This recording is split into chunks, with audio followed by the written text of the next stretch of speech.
How are we doing? Hopefully we're all good.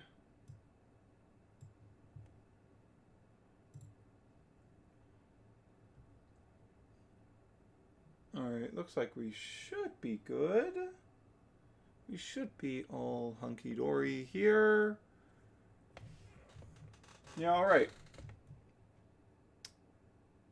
Alright. Today's the stream I was intending to do exactly 1 week ago, opening my Firestorm product. Unfortunately, they got stuck in shipping hell because every private courier on this planet is the devil. I already really hated FedEx and UPS for like the nonsense charges they give every time they are entrusted with premier pricing. But now I hate them even more because them failing to do their job for 2 weeks is the entire reason I'm a week behind on getting the stuff I pre-ordered for my LGS. So thanks for that. But it's here now, so let's open it up. I'm really trying to get. I wouldn't mind any sellers, of course, but like what I really want to hit full art wise is I want any full art divines I hit. I'm gonna be really happy with. EQ I'd love to hit. Thunderstorm I'd love to hit. Those are the main 4 I really want to be hitting.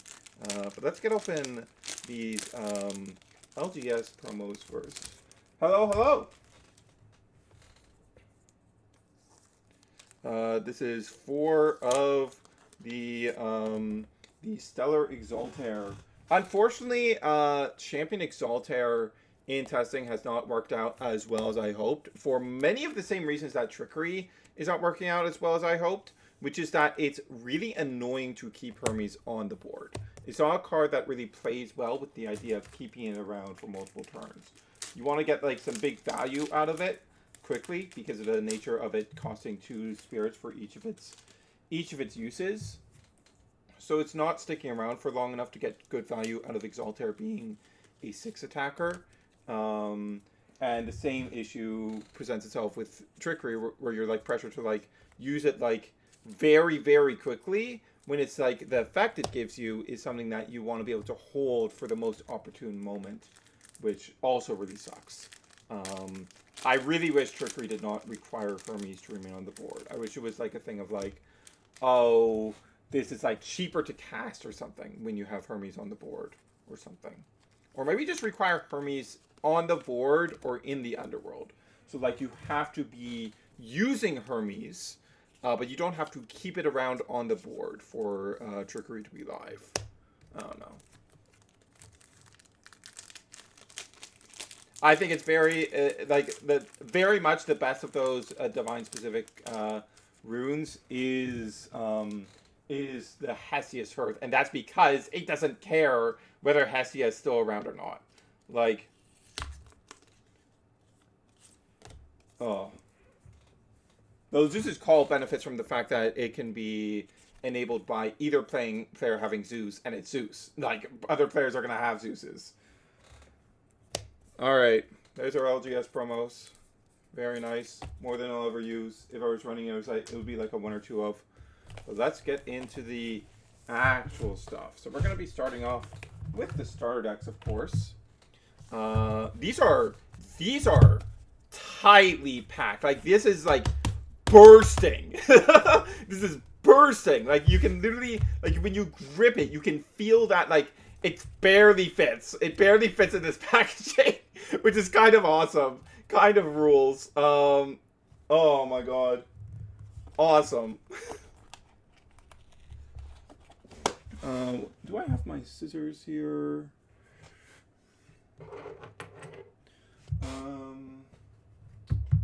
Where are my scissors? Where did I put them? I will make it work.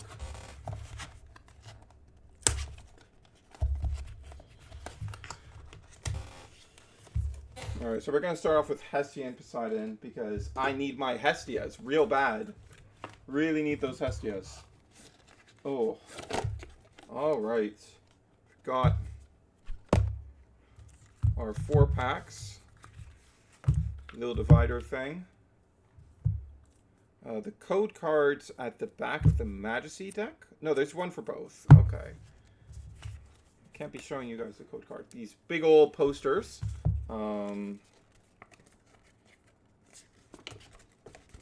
That like do the right thing of a very important that like all the guidance on how to play the game is all in the front and not the back. Like and like turning the back into posters, really smart way of still finding something to do with the back. Very happy with the design there. I do miss the dice though. I do really miss the dice. But we do have a dice for each color now, so like it's not too big of a deal.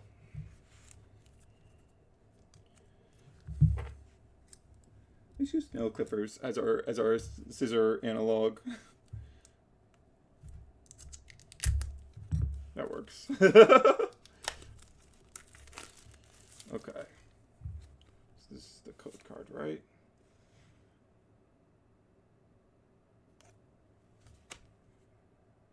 No? No code there, actually. Okay. Where is the code card for this thing? Is it only for boxes? I thought it was for starter decks, too. Playsets of the important stuff, of course. Like, but, like, for full arts, I'm really hoping to hit any full arts of the Divines. A full art of Earthquake would be really nice, and a full art of Thunderstorm would be really nice. That's the main thing I'm really looking for. But, like, I wouldn't feel too bad about any of the full arts in this set. I feel pretty fine about most of them. I don't want to see Torchin, though. If Torchin shows up, I'm going to be mad. So, we've got the Bears deck first with the Majorsa. Very, very powerful Majorsa. The stuff this does off Ursaden is so good. Even if we didn't have Hibernation, Ursaden would probably be worth building around just for the payoff of this Majorsa, honestly. And this is like one of the more potent game plans that we're getting this set. Able to clear the Leica Void board really easily while simultaneously being a deck that, like, due to being a cross-element archetype, fitting in the 6 Lunars that you really want for the Rare Pup stuff doesn't come so easily. I really like the style of these new spirits, by the way. Stylistically, I like these a lot. Like, going for this, like, land style is really cool. And then it goes from the back. So we've got our shields. Always good to have more staples. Really love this Pandora's Box reprint because it now means that we have a Pandora's Box print that has counter written on it. I've talked about this in previous videos, but like I want all of my runes to have the rune type written on them. So anytime we get one of the runes from base set or Frostfall reprinted in Daybreak onwards, I'm always very happy about that. Same for Helios' Chariot Ride, though this also had the holo printing in Shatterstar Celebration. Resting's another big one. Insane that Resting did not get a single print in a Daybreak or Moonrise starter deck. Like, I think the greatest era of those starter decks is that Resting was nowhere in there. So anyone who was starting out and needed their copy of Resting had to either get it as a single, which was like easy enough once CG Player went up. But if you don't have access to that, well, you've got to go to a Frostfall starter deck or a base set starter deck, and those starter decks aren't super good value. So it really, really sucked to have to do that. Really glad that it's finally gotten reprinted. I think it's in both starter decks actually. Let me check real quick. No, it's just in the Bears starter deck. But still, this is a really big deal, and it's the first print of Resting that has the rune type written. So it will be my primary version of that card going forward. Ambrosia reprint. Something I really appreciate about the new star decks is that, like, one of my biggest issues with the star decks previously and their ratios is that it's been impossible to get, like, any staple runes at a playset in a single star deck, and that's still largely the case with the counter runes. However, I believe in both of these star decks, you get a playset of Ambrosia. Oh, no, that's not the case here. There are no Ambrosias in the Poseidon starter deck. I could have sworn at least one of them. There's 2 Ambrosia. Yeah, there's 2 Ambrosia in Zeus and 2 Ambrosia in Hermes. So you do get more than a playset of Ambrosia in that starter, which is very, very much appreciated. Yeah. Yeah, wow, there's There's seriously non-Ambrosia print in Poseidon. That kind of sucks. Not gonna lie. Got Hibernation, really core piece of the new bear stuff. Like, don't even necessarily need to be running Ambrosia. Actually, that's something worth noting. It's very weird that Ambrosia is not in the Poseidon Star deck if it was only going to be on one side of these Star decks, because Hestia has Hibernation. It has a healer invoke. The Cryoblast reprint, super good to see. Cryoblast reprint, super sick. Makes this card a lot more accessible to a lot of people. This Hestia Star deck is just super good for availability. Blizzard reprint is nice given its use in the new Blizzard stuff in Frost's new cards.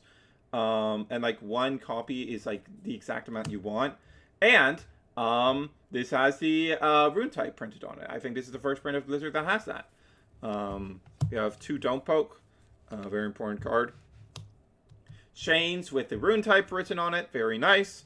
And Chains has had like a bit of an availability issue before, so this makes it really, really much more accessible. Ursaden, again, with the rune type written on it, didn't have that before. Hestia's Hearth, like this card a lot in Spiders. Think it's very, very powerful. Torch, pretty good for fire artifacts. Then the 2 copies of Hestia. I'm a big fan of the things you can do with Hestia. Like, Hestia appeals very directly to me as a player, how I like to play the game. So very, very excited to do stuff with Hestia. Yeah, you should, I believe with either of the starter decks, you should get a playset of like all the staple counter runes. If you buy 2 copies of the same starter deck.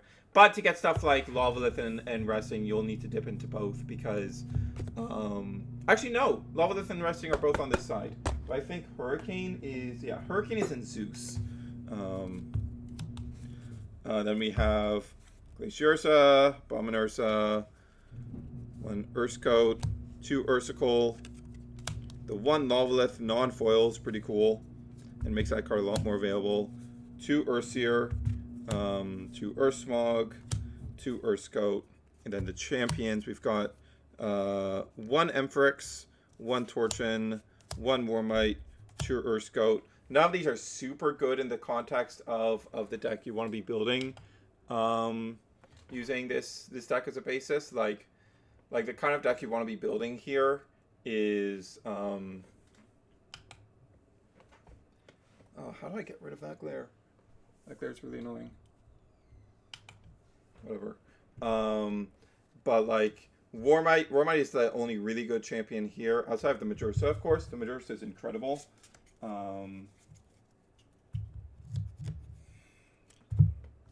But like the rest of these champions don't really make sense in the bear deck. But it's super sick that one of the like coolest archetypal decks in the format. You get basically complete. You can just like pick up 2 copies of the Hestia Poseidon Star deck and just get the whole thing essentially. Like I'm thinking like what do you need outside this? Like maybe some like staple water stuff you would want. But it's paired with Poseidon, so you're getting like if you get 2 copies of this star deck, you're getting a full play set of the Galaxy champion of Poseidon, which is one of the big things you'd want. Narpoon and Eddie are some things you might want to pick up, but like it's very complete archetype out of the box, which is super sick. Speaking of Poseidon, I definitely don't think you can say the same for the Poseidon stuff though, because like I think for Poseidon to be for Majesty to be viable, you have to build in a much more abnormal way, and that requires I think a lot of cards that you won't find here. Nectar is in here though. I do think Nectar is important for that deck because you really need to find your combo.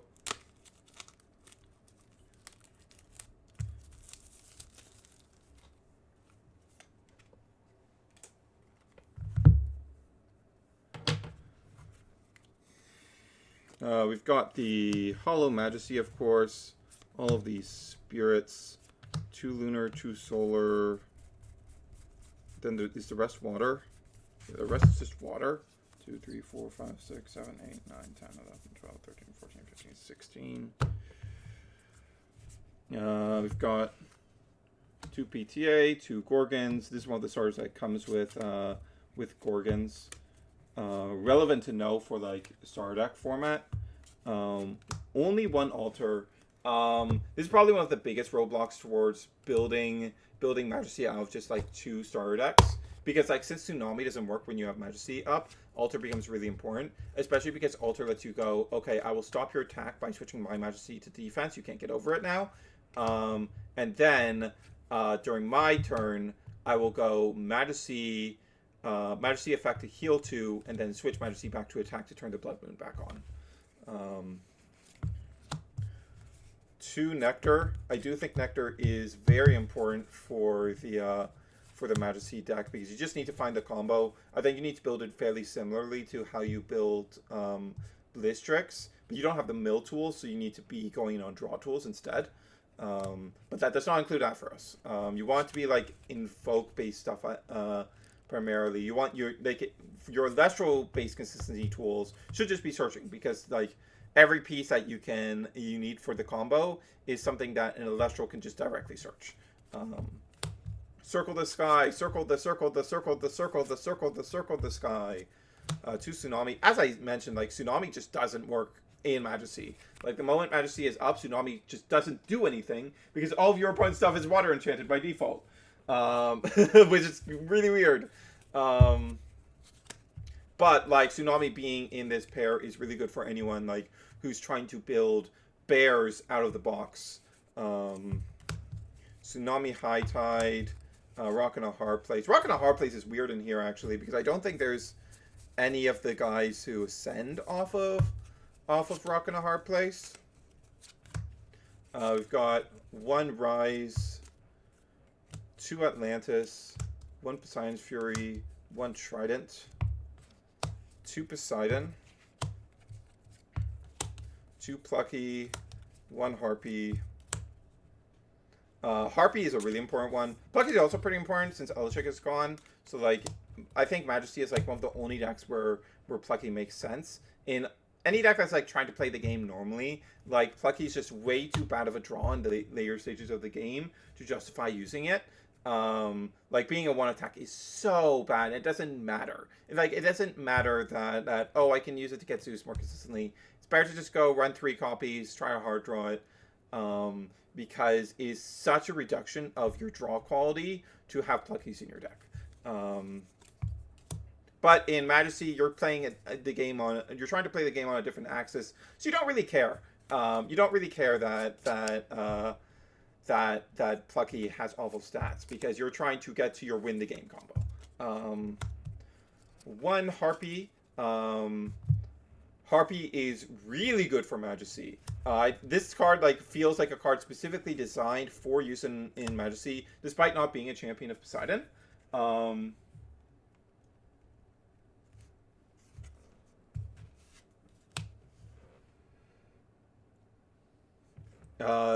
Really like the Harpy in Majesty because like the big thing is that because Majesty turns off Tsunami, one of the big Tsunami was really important in Blistrix as it was a super efficient counter rune that allows you to like guaranteed protect your Blistrix from battle, right? But you can't use Tsunami in Majesty because Majesty's Blood Moon effect turns off Tsunami. It won't do anything. Altar can stand in, but you still kind of want more ways to protect your Majesty, and Harpy's redirection effect is a really good way of doing that. In addition to that, it has the additional synergy of, hey, I'm going to draw 2 to draw into more counter runes that can help protect my Majesty, and also early in the game, if I'm really struggling to get things going, but I have my Poseidon, I can run out Poseidon, run out Harpy, and go, okay, deal. When you run over this Harpy, to try and get in for damage, so that you can put me too low before I get to my Majesty. I'm going to get to draw 2 off that. So it works very nicely for the deck schools. We've got the Javalantis. OG Javalantis, OG Veritaqua. These are like all right cards. Javalantis you can go into off Champion Veritaqua. OG Veritaqua has been like a side by like staple forever. 2 Foamy. There's no Peliquarius in here, which I think Majesty really likes. But Foamy is very nice. Like it does let us do the searching thing we want to find the specific water pieces we want. However, it is significantly worse than Peliquarius at that job because we have to run it out immediately. So, like, if my opponent has multiple Elestrals, it's under threat. And it just loses to Gorgon's Gaze and Spectaris, which is not where you want to be when trying to find your essential combo pieces. Tragua, healer. You can heal like 4 in a turn using Poseidon to Nexus, which is pretty cool. OG Globby, need this to get to Majesty. You're going to be going through Sluggle to OG Globby into Majesty. Because this can ascend into Majesty from your deck if it has 3 or more Water Enchanted. And Sluggle, when you go into this off of Sluggle, it's always going to have 3 Water Enchanted. Because you've cast out the Sluggle, it has 1 on it. You Nexus 1 from Poseidon to it, that puts it at 2. And then you take 1 from Spirit Deck when you ascend to Globby, that puts you to 3. So you can immediately ascend to Majesty. That's also Pyrovite Altar works really well, because when you go into Majesty through the line, it will always have 4 spirits on it. 1 OG Sluggle, healer, very good card, heals 3. 2 copies of Champion Galaxy. I think it's crazy that they put 2 copies of this in here, by the way, because this card is so good. It's like, I think overall it's a bit worse than Eddie, but like it's still another Eddie, so like it's still pretty good, and like it has a nasty combat trick it can do with Monsoon, which is pretty cool. And like most of the things that are like holo rares or like new cards from the new set, you'll find it only like 1 copy in these star decks, but this is at 2 for some reason. Very good, very good, very good. Include 1 copy of the Champion Javalantis.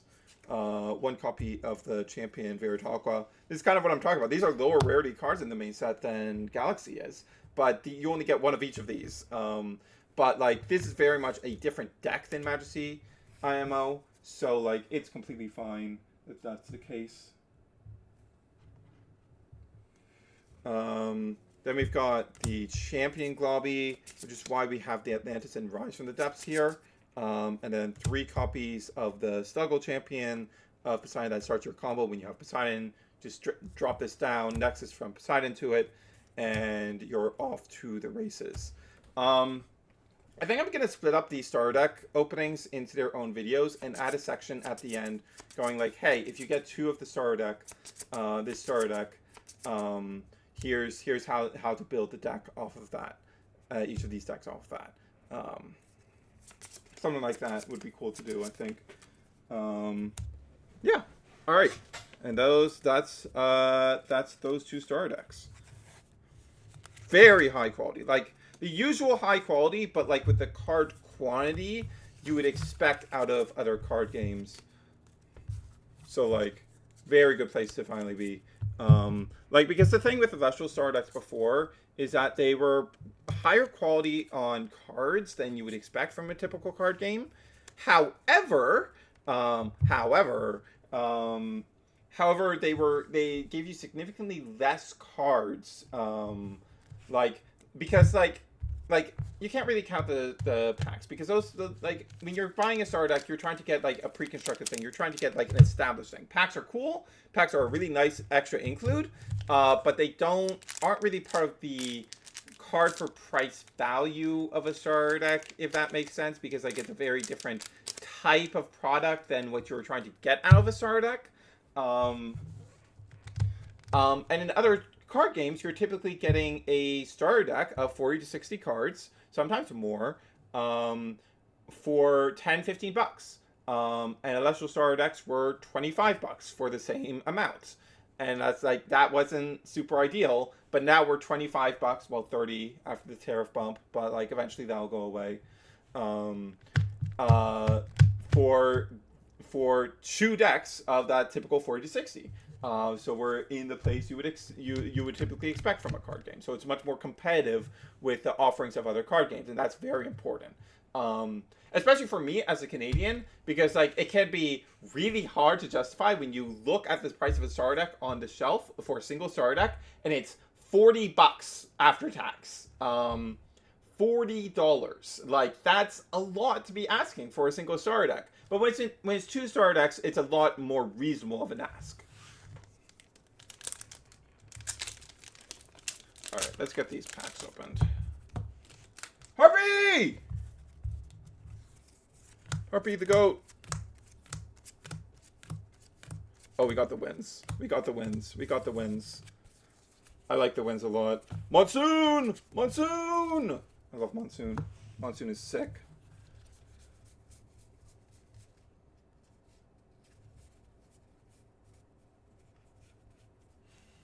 The sorting is still not there, but it's fine.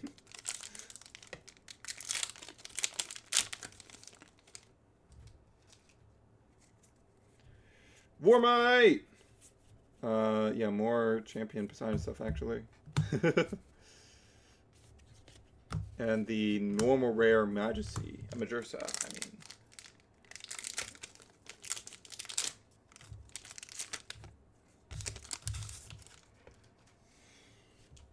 Another Warmite.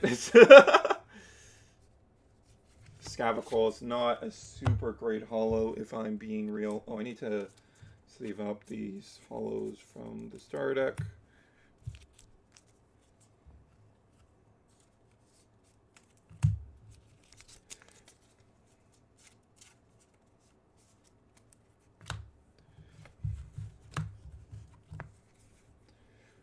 Wait, what? Oh, this is a... This Warmite has a weird marking at the bottom. I wonder if that's a legendary bug smushed into my card. Another win pack.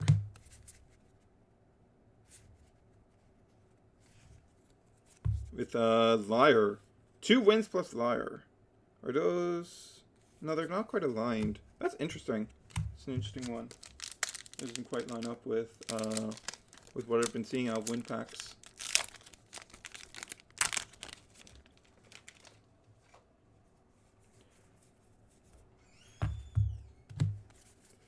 Another wind pack. Full carries. That's not a super good pull. That's like not the holo where you ever really want to be seeing if you're a Shard Star subscriber is the thing.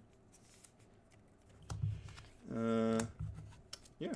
Alright, those are the packs for that one. I'm just going to quickly grab a box so that I have something to throw the garbage in.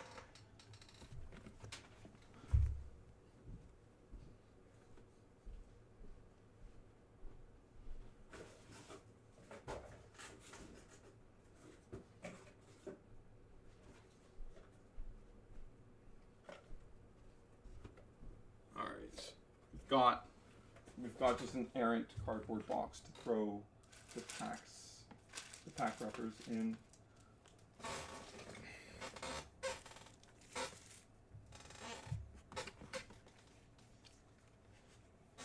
don't know if I got notifications about.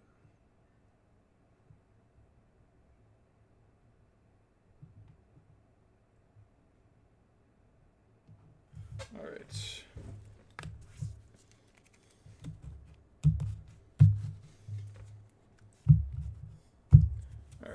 Move this star deck stuff to the side. And let's open up another star deck.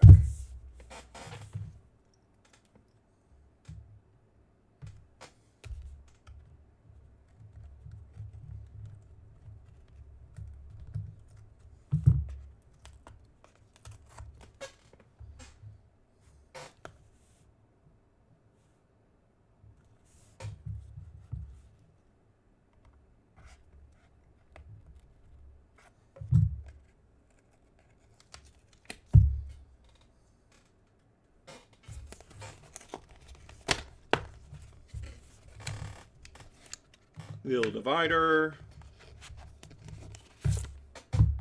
Cool posters.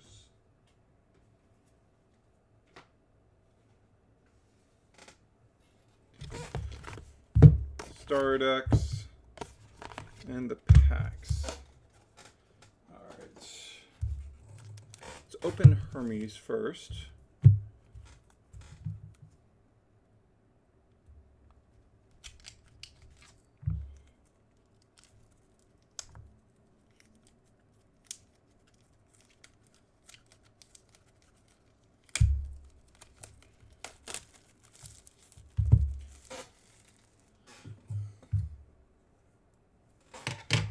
Starting off with the carry-off, who I think is like the weakest of like the headliner champions. Like I don't think you even run this actually in Hermes. It's just too expensive for the removal effect it does. So it's just not quite worth it. For the spirits, we have 4 Earth, 5 Lunar, 1, 2, 3, 4, 5, 6, 7, 8, 9, 10, 11 Wind. Then we've got 2 Gorgon's Gaze. This is the star deck on the side that contains Gorgon's Gaze. Got 1 Charon's Oval, 2 Altar of Stars, 1 Rise. This Rise reprint is very nice. There was a Rise print with Invoke printed on it before. It was the tournament pack one, but a lot of players who don't have locals don't have access to that print. And this is a print of the original art, which is cool. So you can use the original art with the Invoke printing now. Drops of Leaf. This is another, like, I think this is the first time this has been printed with the... No, it might have been in one of the Daybreaker or Moonrise Star decks. I don't actually remember.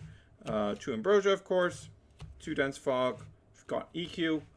Always a great card. Very important. Especially this format. You really can't go without EQ in your deck. Going into like a Void meta.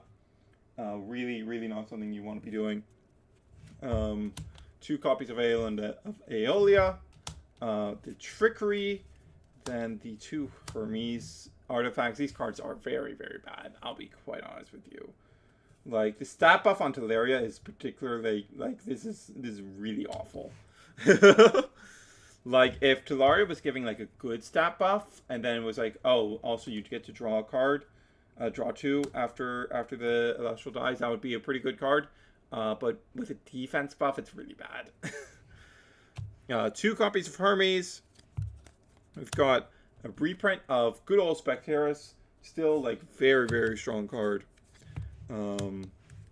Copy of Cockatoodle. Very good for, like, probably the most viable way to use Hermes is abusing the champion Dracodoodle.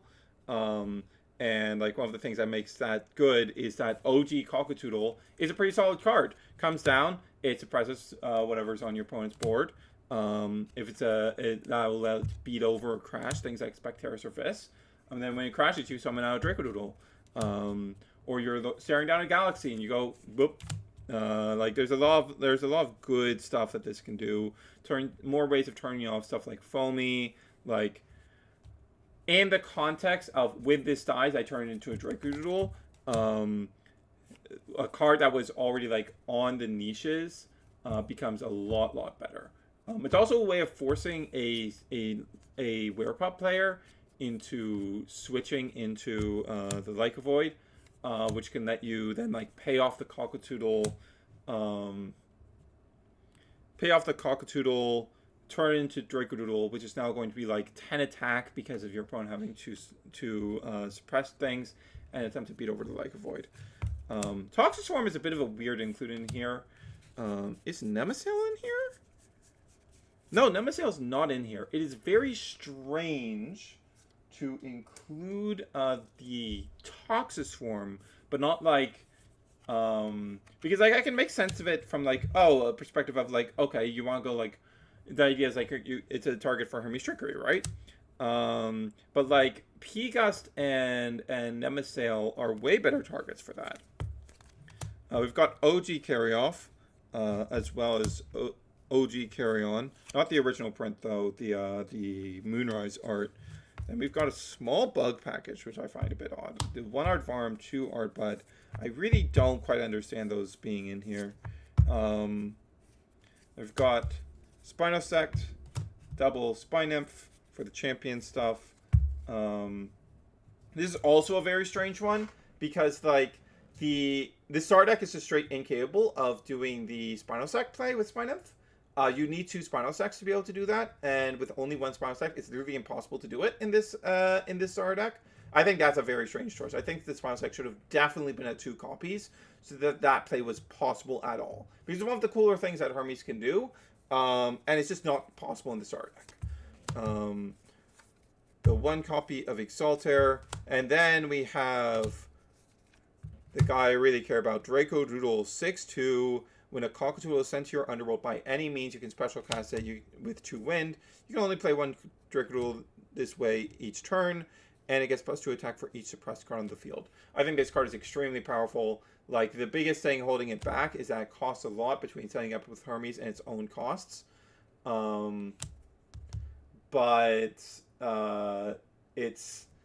It seems very, very strong. I think if you can figure out the right amount of healing to run alongside this, then this Draco Doodle thing can become like something extremely viable.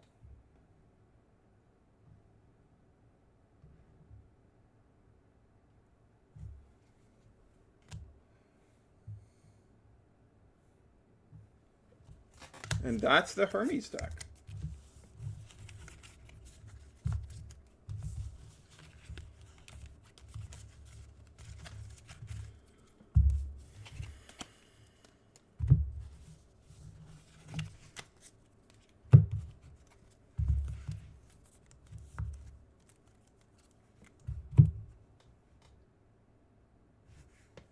Alright, and then we have the Full Tempest stuff. Lots of high value stuff in this side. I think the biggest thing that's putting this starter deck batch above the others is that Ash Rabbit is available in this starter deck batch, and that's thanks to the Full Tempest deck. Really, really big deal that Ash Rabbit is available in this batch. Also, as far as the starter deck tournament that's coming up for casuals, as far as the Star Deck tournament is coming up for casuals, I think that's this Tuesday. I think that this is just the best Star Deck because we'll get into it, but it has access to a lot of stuff. There's a lot of things in here that this has access to. Of course, we have the Volt Tempest, Jump Scare Volt. I'm not entirely sure how good Volt is going to be because like the cards you have to build around. But, like, we're going to get more Champions of Zeus as Divine Champions continues. And that will only make Full Tempest better and better. At some point, we're going to get the dedicated Zeus Searcher. And depending on how good that is, especially since it will probably be a champion itself, that will be a massive leap for Full Tempest's viability. Because it'll be, like, a card that you can go, okay, I have Full Tempest in hand plus this. I cast this out. I search Zeus. I cast out Zeus. I crash in. I summon out Full Tempest. And that is very scary. Apparently, the Zeus Searcher is coming next sentence at 6. The ban list information said that, and that's very scary. That's coming in our near future. We have our 4 months of Firestorm first, but scary stuff. Scary stuff.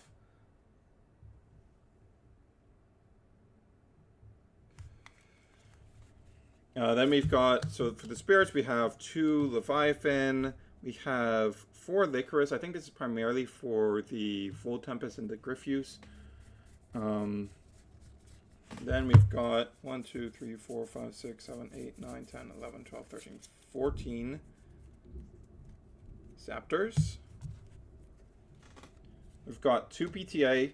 Another Pandora's Box reprint, very cool. I'm not sure if I'm a believer in Pandora's Box this format. Like, Pandora's Box has been hyped up as, oh, it's finally Pandora's Box time at the beginning of like every format and like several times in between each format.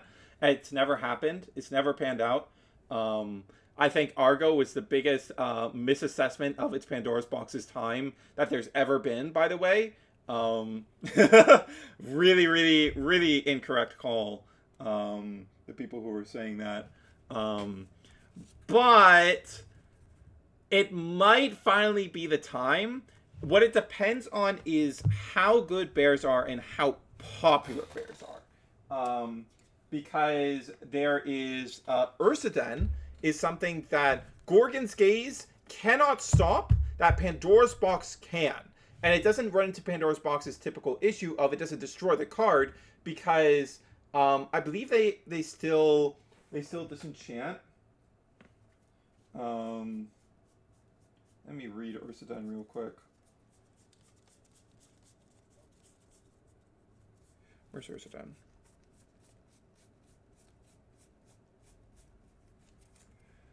Ursaden, where are you? Why can't I find Ursaden? There it is.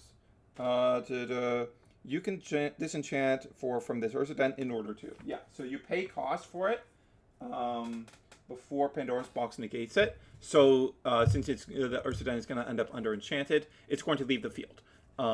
So Pandora's Box just completely hoses the big Ursaden play, and you don't have to worry about your opponent going first and not being able to use Pandora's Box because of that.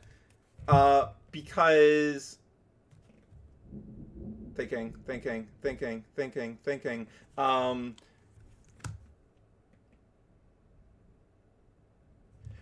Sorry, my brain just short-circuited.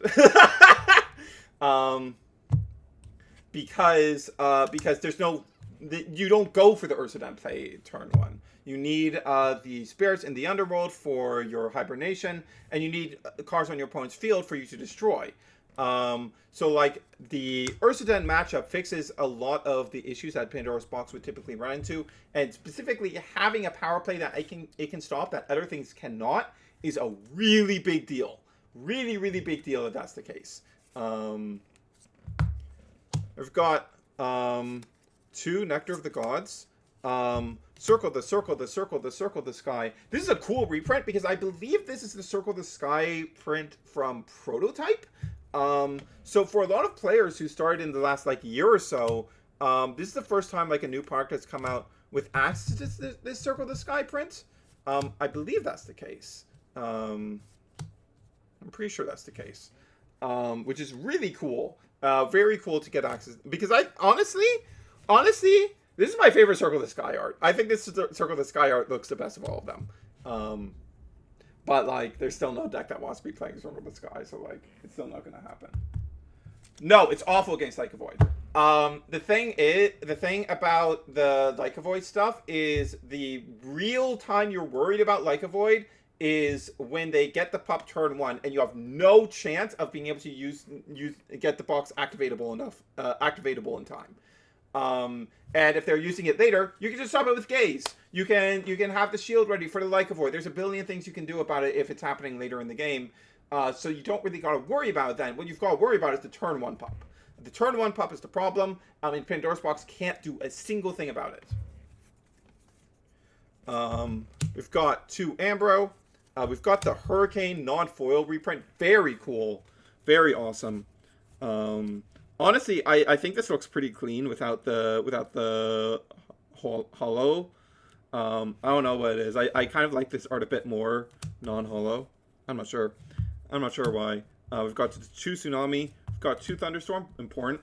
Very nice that this got reprinted here so that like anyone picking up their Titano Strikes has easy access to it. We've got 2 Race to the Top. This is a really big deal for Starter Deck format. This is limited to 1 right now, of course, but you can use, you're just using the Starter Deck straight off the box in Starter Deck format. So it's really nice there. And we've got the 2 Mount Olympus. We've got the Zeus's Call, Thunderbolt of Zeus, the Zeus reprint. And then for the Elestrals, we have 2 Galaxair. This is such a good Elestral to just have in the deck.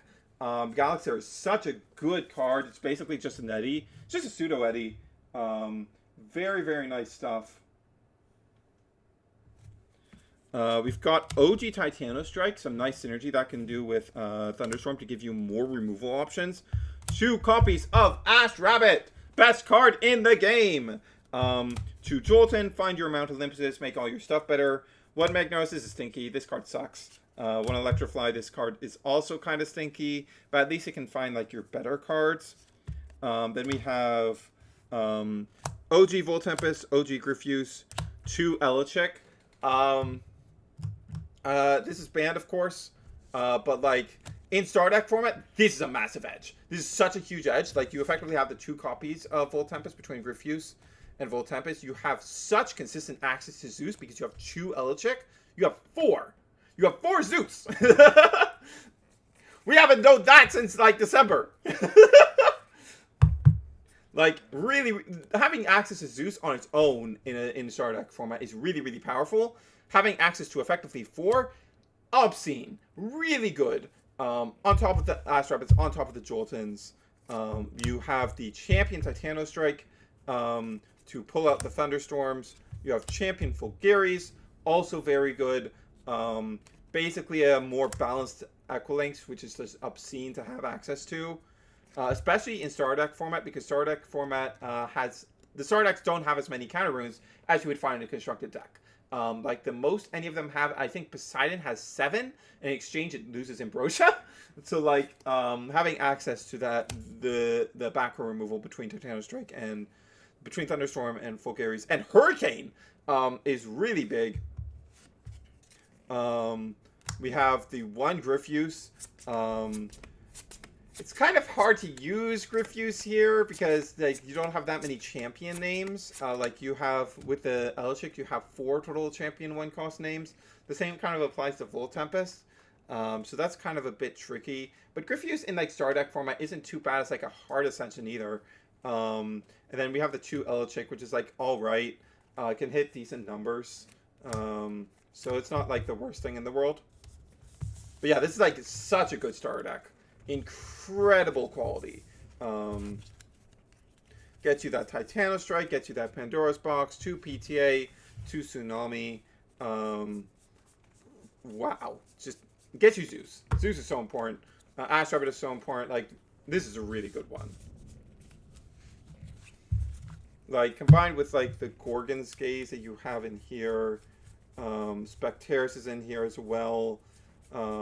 Earthquake. Rise is nice to have. Alter, like, really, really nice package. Really sick. Also, I'm very glad to have more copies of Zeus because I'm always low. Every copy, every holo rare Zeus I pull from these boxes, I'm going to be pretty happy about. Alright, let's open these packs. And then we can get into the boxes. No Stellars from those Star Decks, by the way. Sad. Nexamera Fallen Form. Don't care too much about that because I have 5 billion of the alt art from Shard Stars. That's something that feels kind of bad about the Nexameras being holo now. They both got common reprints in Shard Stars. Like, I appreciate the aggressive reprint policy, but like, one area I would kind of like them to chill out is like, can you stop printing holo rares from a set that just came out or is about to come out, not even out yet, in the common slot? Like, it makes it feel super bad to pull these holo rares from the set. Commons, we've got Liar. Oh, both Nixameras. Okay, that's sick. That's pretty cool.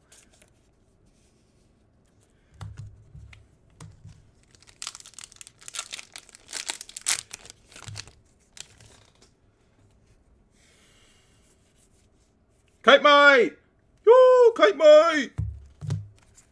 Shiveroar, Like a Void, the Bringer of Terror. Can't believe that thing is only uncommon. That's crazy.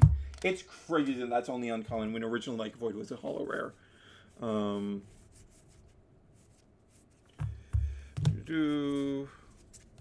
And normal rare Majesty. These Star Deck packs were kind of a bust for us. That's sad.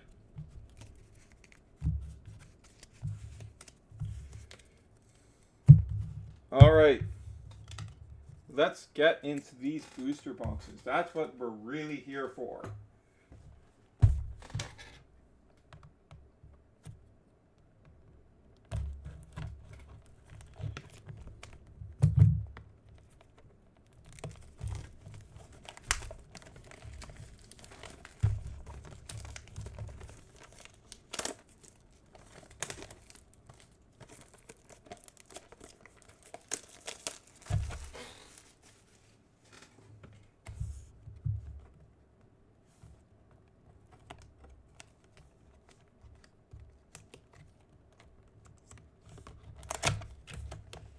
Alright.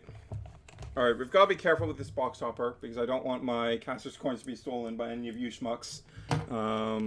Whoop.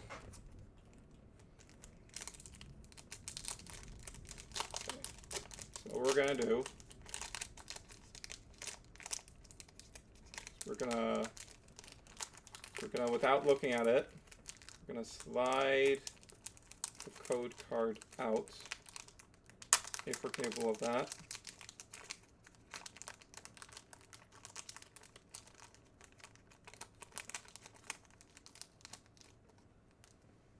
Okay, got it. Alright. And then it's Majesty. That's pretty cool. Majesty is one of the ones I want to explore sooner rather than later. So I'm glad to have this full art. No seller though. We'll see if we pull any of the seller full arts box hoppers.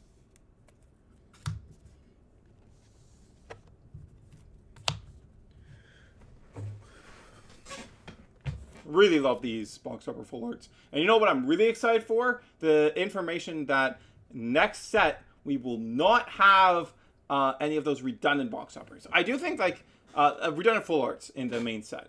I do think like some of the full art, like I think the Majorsa full art in the set looks really, really nice, but just feels so bad to have them in both. Like just find the better art and use it for the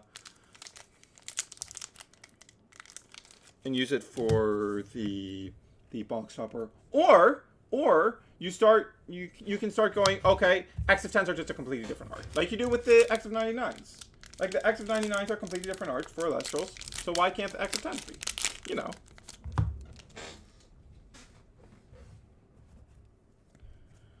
All right, Arachne's there, very important. I really like spiders. One of the decks I'm most excited for. Got the Bringer of Terror.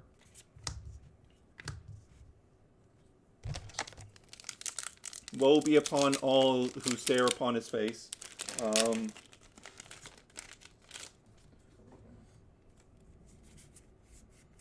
Reforge, Reforge Hibernation, the same pack is funny. I wonder if that's a common combination. Uncommons, Spinal Sect, Atlas. Oh, actually, we've got to do a check. Gotta do the check. Okay. First, we take all these out. Then we take all these out. Then we take the two from the bottom, right? The bottom on the left side. Let's see if the full art and Hollow Spirit are here.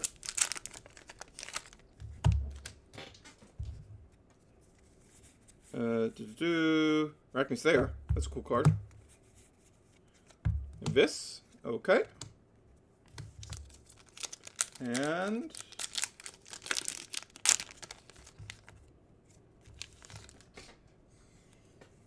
more my goat.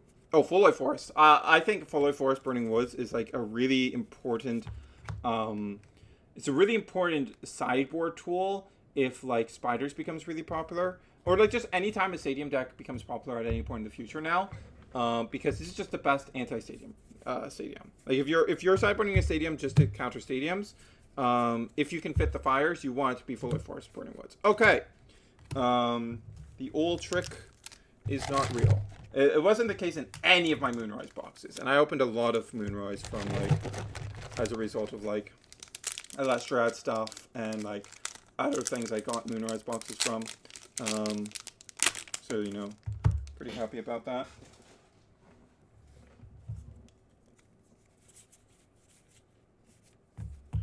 I wasn't expecting it to be the case, but never hurts to check. Okay, our first holo is Ankylossurge. Ankylossurge is not very good. I'm going to be completely honest. This card is quite bad. I could have seen maybe something happening with Ankylossurge if it was printed like exactly one set earlier, because like it's Thunder and Earth. Like there was an Ascension for that before. Its stat line is really good. Very strong stat line, like better than Rhinosec stats. And its effect is pretty solid too. But like it has super anti-synergy with its own special ascension thing that it can do. Because you won't be able to use this effect to turn your special ascend into it, which really sucks.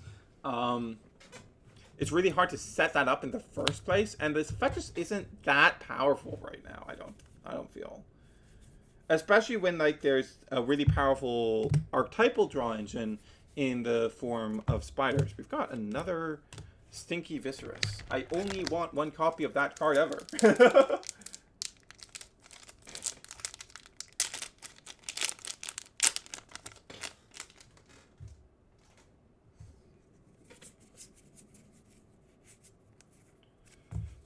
Hey, Panzer. Oh, we already hit our full art. That's early. Okay. And that's one of the ones we really wanted to hit. This is like... It's on the thumbnail for a reason. That's really nice. That's super sick. Super sick to pull that.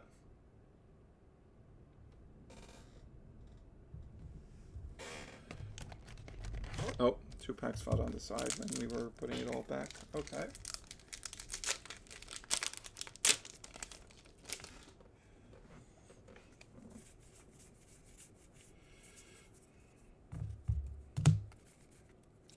Poseidon's Fury. Want to have a playset of that, of course. I don't think the card is super good, especially because Poseidon is such a bad card. But it's not hardly bad to have access to. Zeus's Call. There was a Liar in there. Liar's super good. Liar's one of the best cards in the set.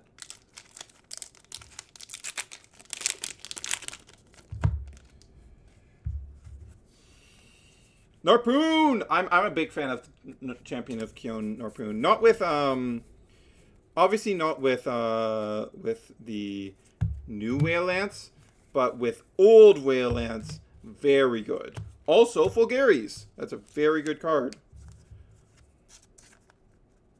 I already had 2 of the marble, so I wasn't really hurting for Fulgaris copies. I already had my playset guaranteed from the starter deck plus my 2 marbles. But I'll take it. I think, actually, no. Adrian also had one from the Dallas packs. Rocky Slayer, yo!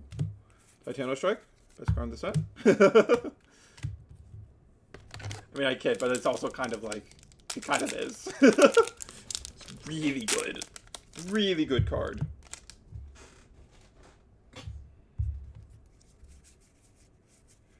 Plucky's really good.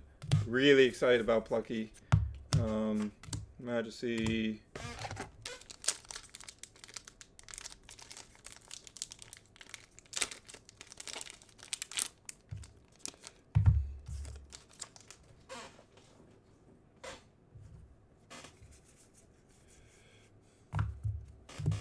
Torchin, my beloved. Full Tempest.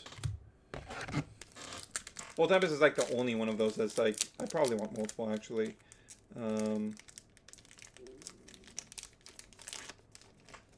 You could probably want like 2 copies of it because you do need to see it in hand for it to do its thing.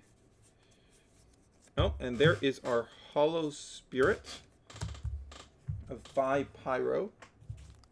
To open up a new pack of perfect fits.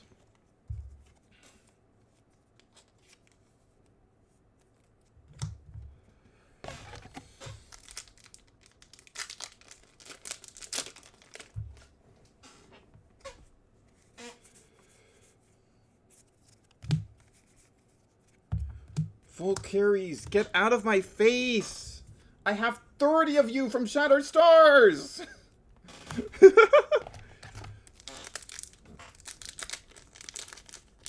Surely we're gonna get champions of all of the Nexus forms of full carries and Fulgaris, right? Like that would only make sense. I hope they're all pretty good because like both Fulgaris and Volcaries are like among the best champions in the set. Carry off Stinky Poo Poo card.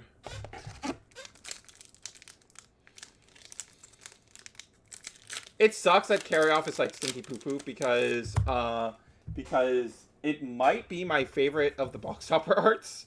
It's really nice. Dracodoodle! I really need to pull the Stellar Dracodoodle from the tournament pack. Sean pulled one like week 1. I pulled like 3 Like Avoids, but no Dracodoodle. Where's my Dracodoodle?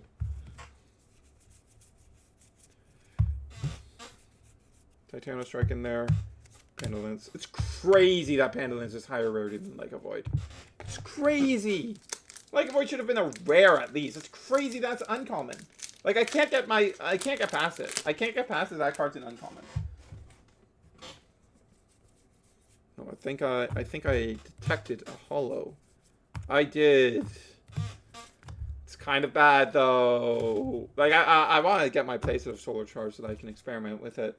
But like the more I've thought about Solar Charge, I'm just like, this card seems really bad. Like, Liar is probably a much bigger buff to Fossil Cell than Solar Charge is. Because Liar gives you just a really easy Nexus Bank that you don't feel too bad about just running 3 copies of, because it also acts as removal. Whereas Solar Charge is just nothing outside of the combo. Like, cards like this really need to be modular. They need to have another function that they can fulfill.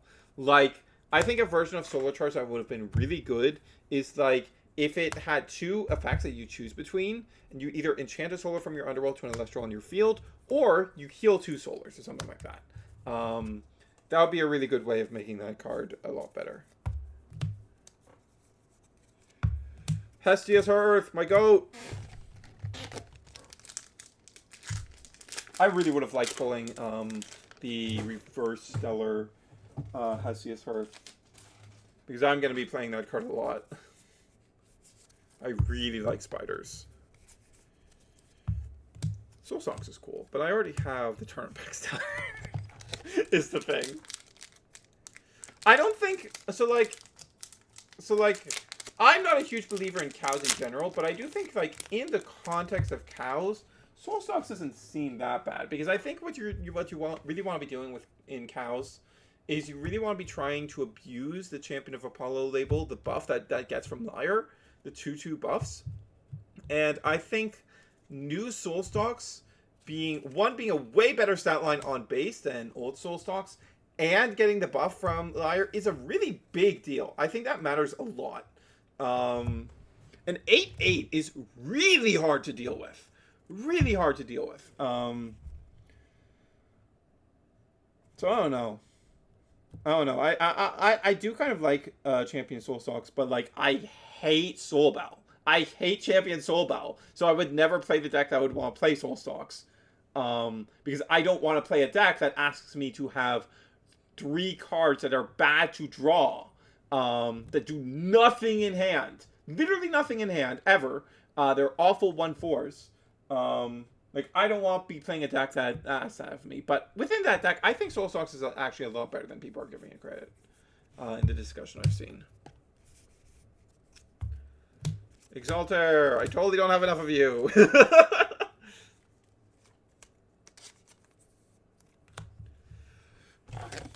One of the things with this set is that there's way more holo rares in this set than there were in previous sets. So you are a bit more pressed when it comes to pulling full play sets. But as long as I should be fine as long as I pull like 1 Galaxy from my boxes, and I'll probably pull significantly more than that. What I am worried about is that the my roommates having enough for that as well.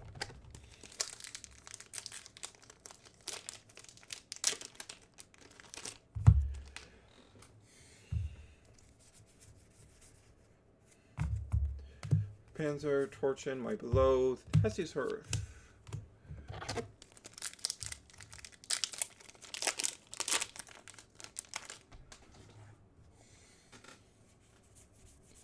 Bunnix, my guy, my goat.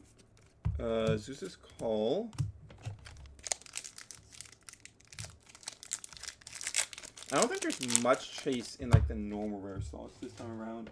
Like last time around, in the normal rare slots, you had New Moons I really cared about, and Scorpio Forms, and what was the last one? Spoiled Fruit. Spoiled Fruit was a big one, especially early on in the format. Really was scrambling to get that Spoiled Fruit playset. Oh, I hate this card. I hate this card, man. This Galaxair is so garbage. Like, so like, let's remind ourselves, chat. What does Galaxair do? Okay, so Galaxair Champion of Aeolus is a 1/3. Really awful stat line. That when you add it to your hand with your Aeolus' effect, can't be by any other means, has to be by Aeolus' effect. You can special cast it with Wind. Hey, what does that sound like? I believe we should have pulled a copy of this card. Probably. Oh, where is it? Oh, that's Carry On. That's Carry On. That's Carry On stat line reversed, except you have to pay the Wind out of Spirit Deck instead of getting it out of your Underworld. So this is a strictly worse Carry On for Aeolus. It's so bad. And Carry On is a common. And this card is a holo rare with, I believe, a full art print. Like, what are we doing here? This card's so bad. It's just strictly worse Carry On. It's just worse Carry On. Like, if this was off any search, it would be different. Because then you could at least go like, oh, I search it off of Sorlet and I get to cast out immediately. Swinging for another damage, I am representing more bodies on the board. That's pretty cool. But it doesn't do that. It can only trigger when searched by exactly Aeolus, which means it is always going to cost 3 to cast out. Which means it's only really useful, and because of its stat line, it's only really useful for Quick Ascension stuff. And if you're trying to achieve that sort of Quick Ascension stuff, Aeolus doesn't help you bring that combo together anyways, because it can't search things that are higher than 1 cost. So it's just better to be on Hermes and use Carry On. It's really, I don't like the design of that card. That card really annoys me. Because, like, it's just a card that just has no real use case.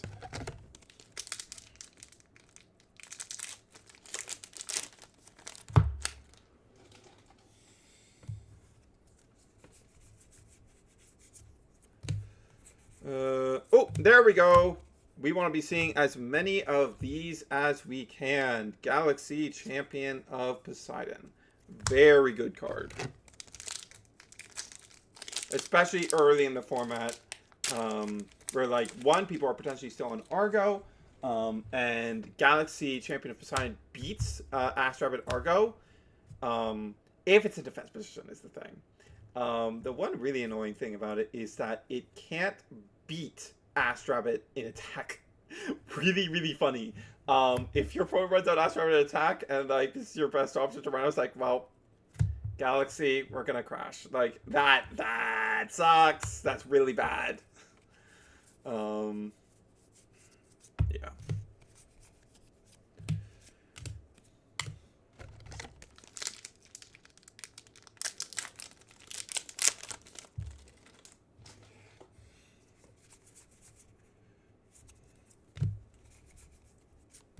Scavicle again? Come on, man. Get out of my face. This card's bad.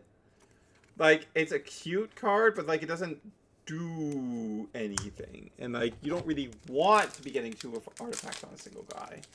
So, like, it's not a good card.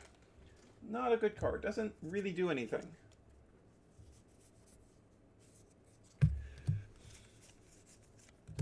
Oh, Brummelings. That's a chase in the normal rare slot. Yes, Brummelings. That's our first copy of it, right? Yeah, that's our first copy of Brummelings. I already have 1 marble, so I only need to pull 2 to be able to put together the Frost decks that involve Brummelings. So I should be fine on that.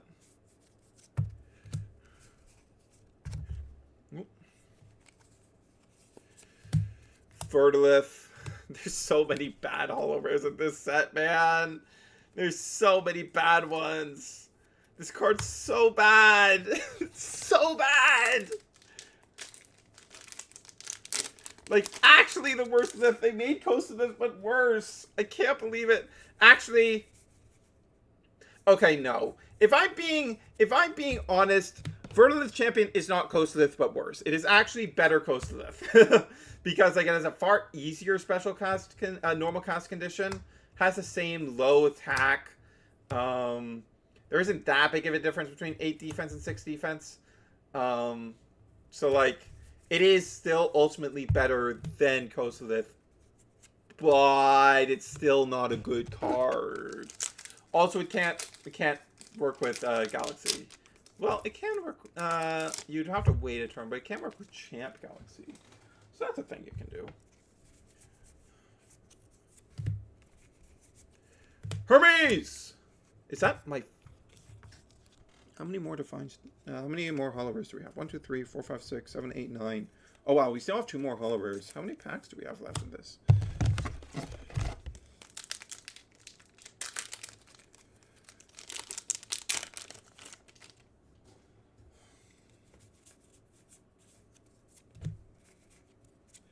Hermes Trickery. What? I'm sorry? Oh, no. Oh, no. Don't tell me. There's...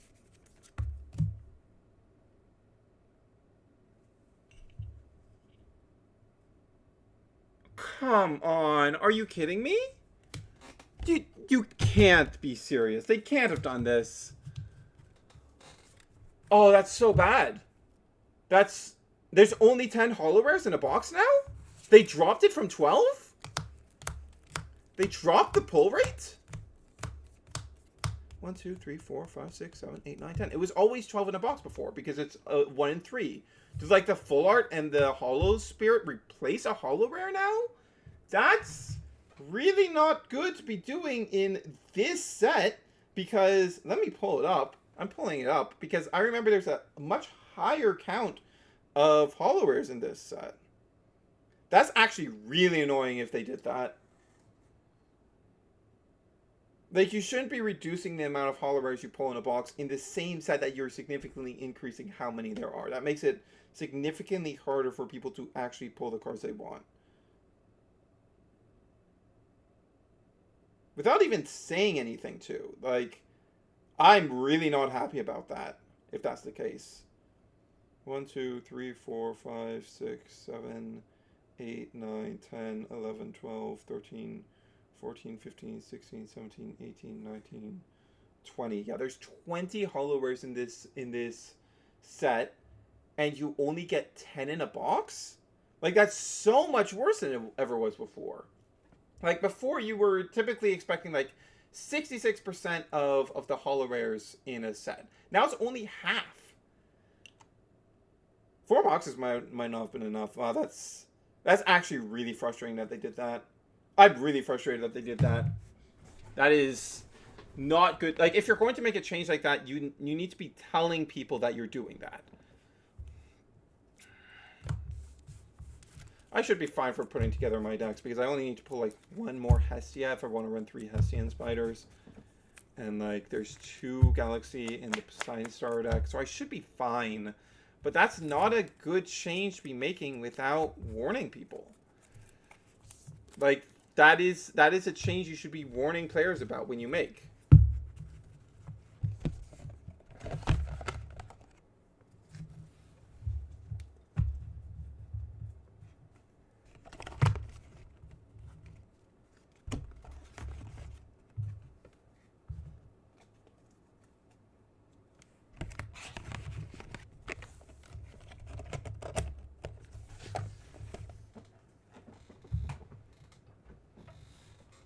Okay, next box.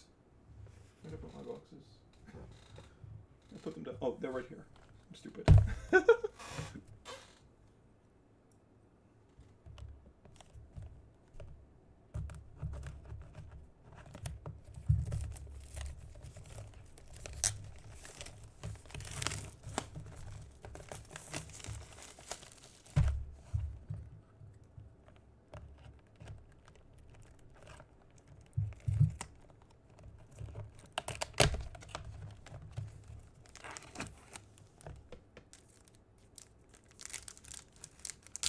Okay, let's sneak this out again.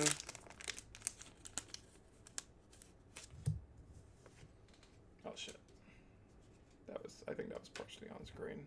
I think I was covering it up enough that it wasn't like fully visible. We'll see what happens.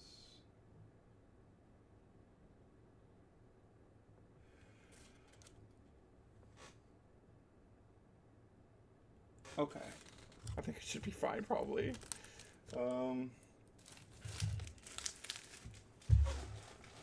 Alright, what have we got? Boop. Vol Tempest! Non-stellar, but it's a cool Vol Tempest. Ideally, I would want to hit one of each of these. Actually, I don't really care about hitting the carry-off. I don't care about that one.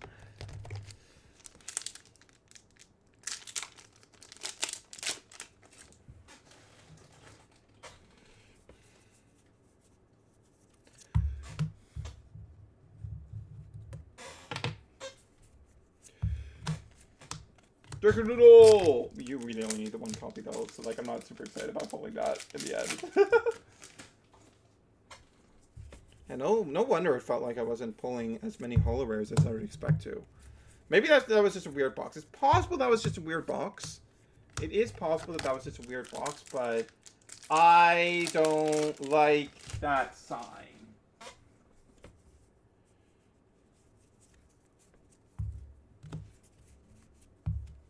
Okay, we got our Hestia. So, like, that gives us our Hermes playset. That gives us our Hestia playset. That gives us our Galaxy playset. What else am I missing for holo rares? What else do we need to be hitting for our playsets of the important cards?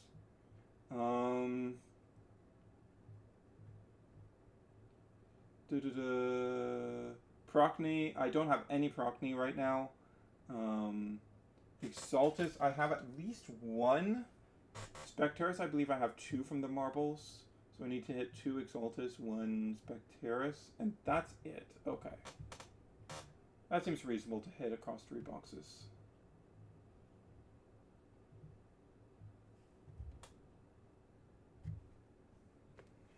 Alright. That is reasonable to hit.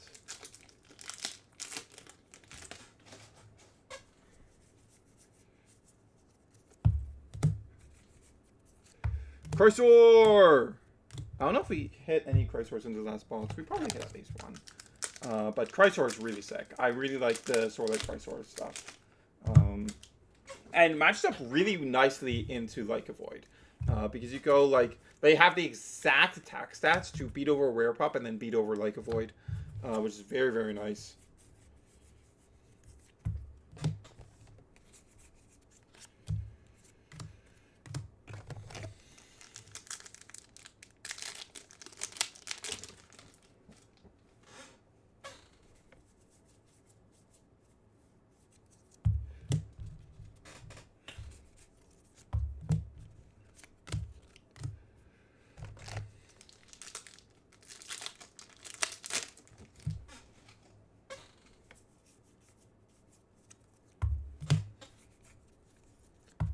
Specterus. Okay, we want to be seeing that. Like, let me check real fast. Because Specterus is really good. Specterus, Champion Spec is one of the most exciting cards in the set. Because, like, just being a 4 attacker that you can just special cast out is just inherently really powerful. Yeah, I have 2 Marble Specterus. So that gives me my playset. So we are chilling there. We are big chilling there.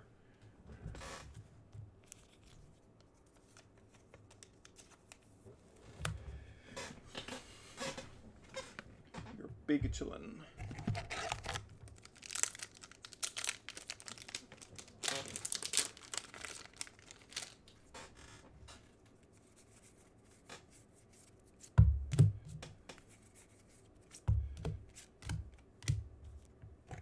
That was a good start to our holo rares. We pulled a bunch of junk holo rares last time, so hopefully that does not happen this time.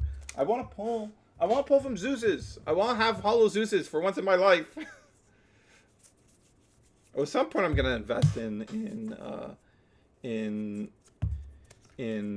full art Zeus's, but not yet. Hollow Spirit, Luminape. You know, I've never pulled a Hollow Spirit Licorice. Not a single time. I think that's very weird if that's happened, but maybe it'll happen today.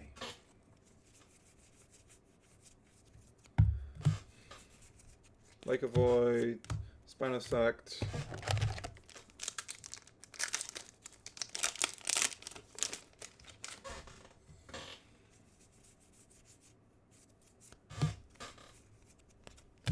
Nixamera, get out of my face! I only need one of each of you. Actually, no. No, you do kind of want a second Risen. Because if you draw into the Fallen, you want to be able to go, okay, Bunnex, search. You want to have that capacity. Why am I pulling so many of this Viscerus? It exists to be the one of as long as OG Viscerus is semi-limited, and it exists to never be played once Viscerus comes back to 3. When that happens one day.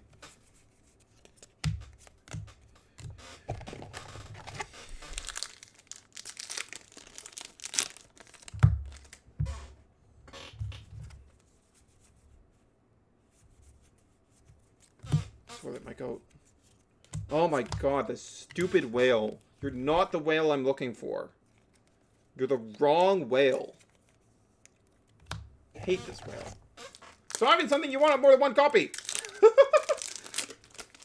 Awful, awful card.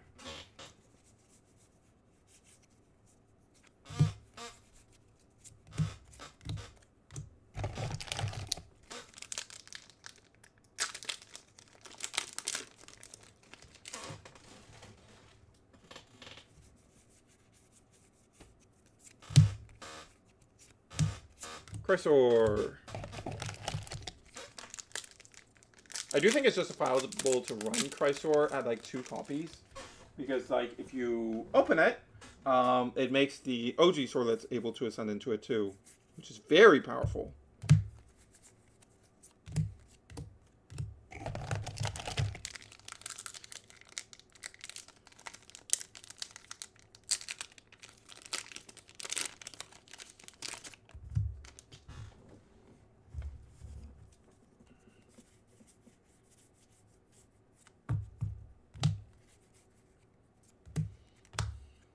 Kill a Surge, stinky poo-poo card.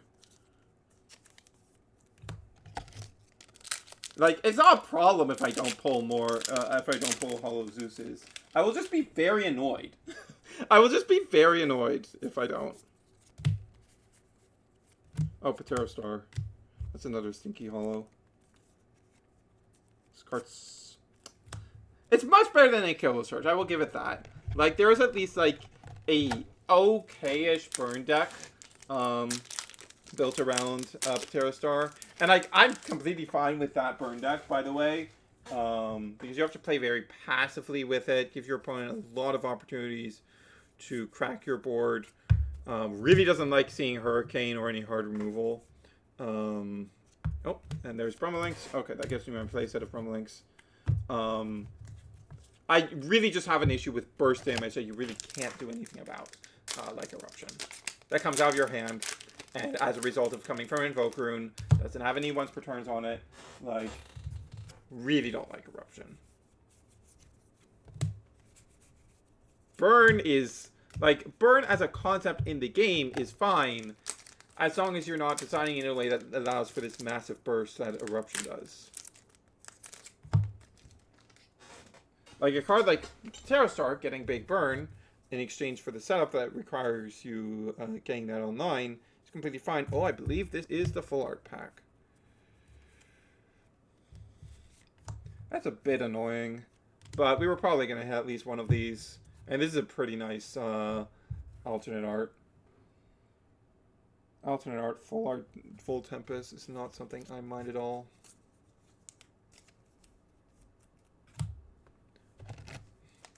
So we're at 6 holo rares right now. So if the count is consistent with the last box, we have 4 left to go.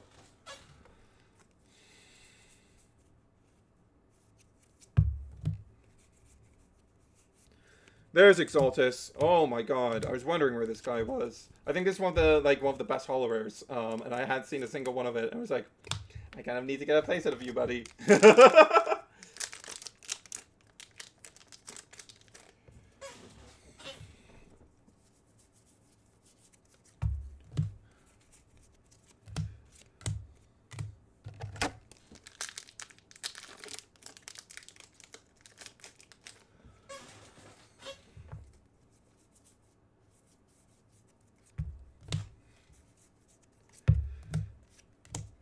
Science Fury.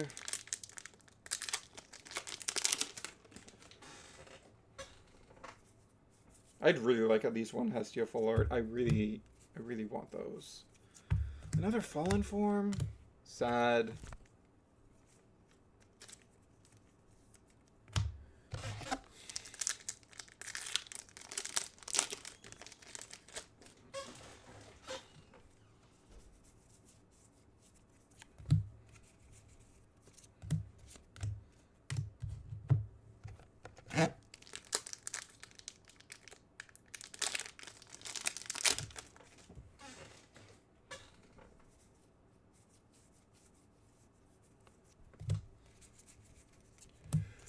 Ursa.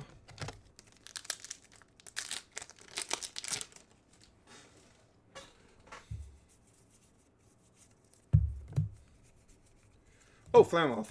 Right. Forgot that's in the set. Man, I really wish they had done more with trying to make Flamoth good. Because, like, I think it would have been really cool for, like, oh, here's a big, like, card that represents both elements of the set. We're going to try really hard to, like, make this, like, a viable deck. And it really doesn't feel like it was so far from the mark. Like the fact that the Foil Forest is, like, is more of a generic sideboard card than something that helps this Flamoth strategy achieve what it wants to be doing. Really sucks. I'm really not a fan of that. And, like, the Charcoon just doesn't do anything useful.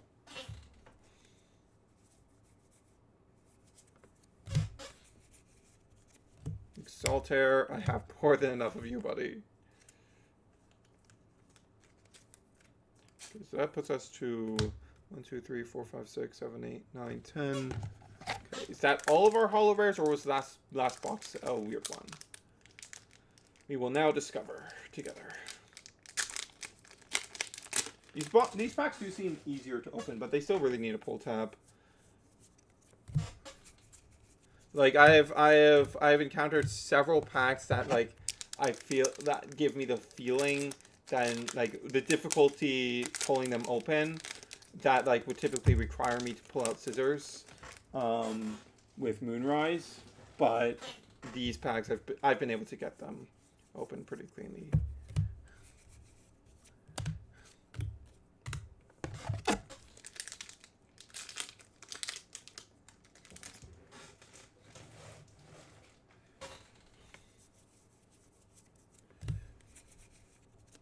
Brummelinks!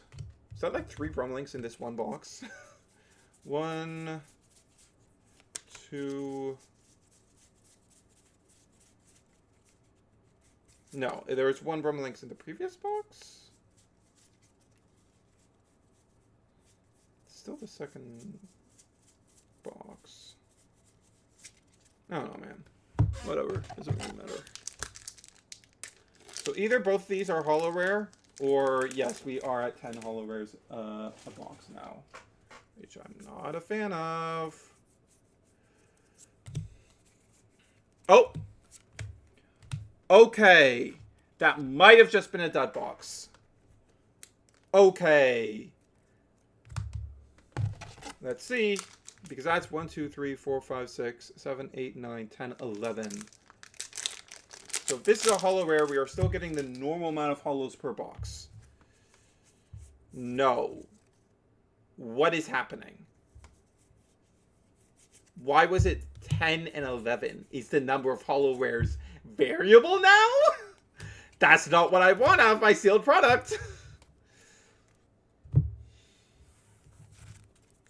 I really don't want to be seeing that out of my sealed product. I don't want the amount of holo rares I'm getting to be variable. We'll see. Like, I really don't like the number of holo rares being inconsistent, because it makes it a lot harder for me to plan out how many boxes I need to get at the start of a set. Because, like, typically I decide how many boxes I get for a new set based on, like, oh, how many boxes do I need to, like, average get playsets of the cards I need.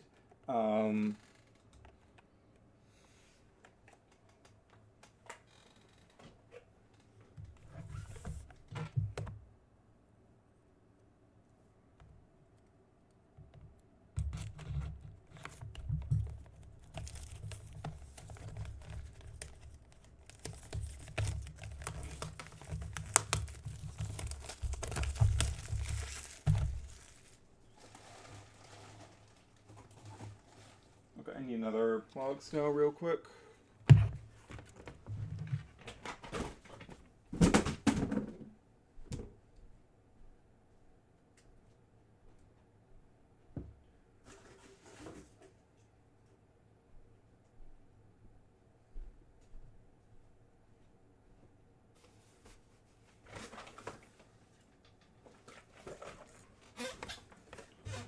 That should carry me through to the end.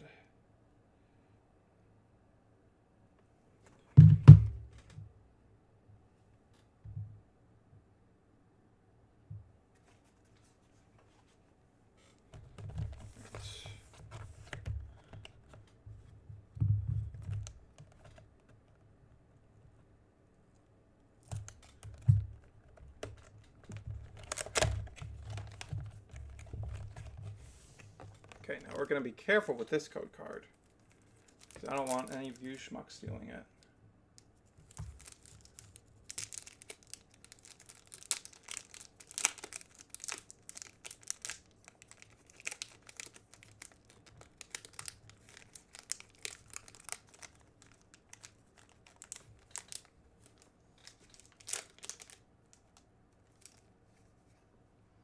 Okay.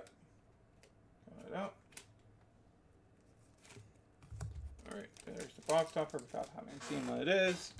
And Majursa, we are still on track to getting one of each of these. That's sick. And the one that's left, I don't really care if I don't hit it.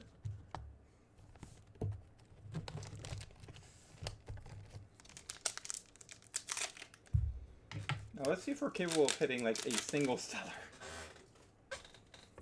My stellar luck is not very good. Oh, we've got a hollow rare right away. And it's a stinky Scavacole. Boo.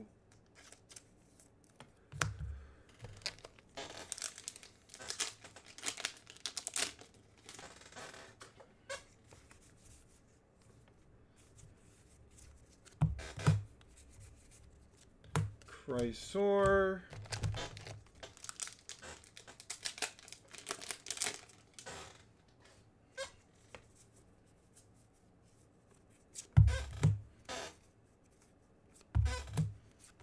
Verdolith. Verdolith is not my friend. He is my enemy.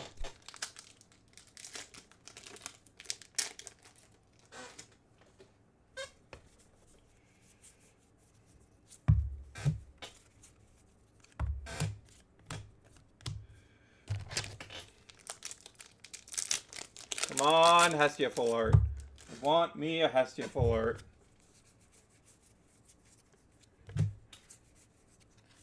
Rumblings.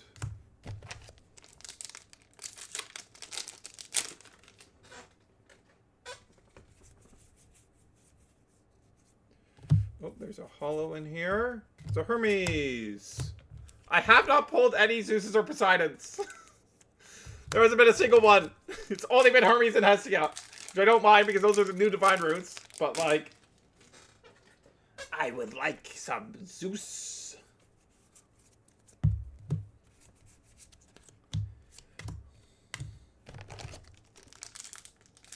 I would like my Zeus shortage to end forever.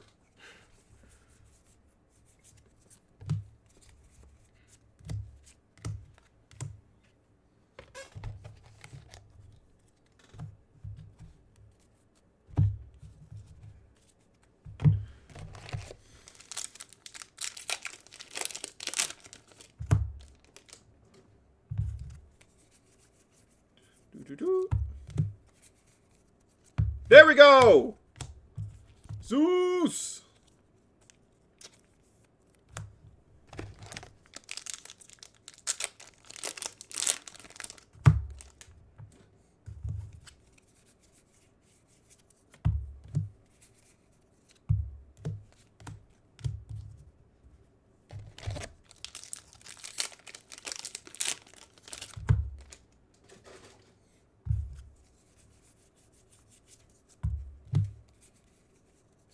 Hestia! Actually, I don't need Hestias at this point. That's kind of a dud. Kind of like the Hermes. Is this just going to be the Divine pack? Is this just going to be the Divine box with all the Divines? Including the full art, please? Like, I would prefer Hestia full art, but I'm not going to turn down Hermes full art either. Hermes full art is really sick, and I like the Hermes deck.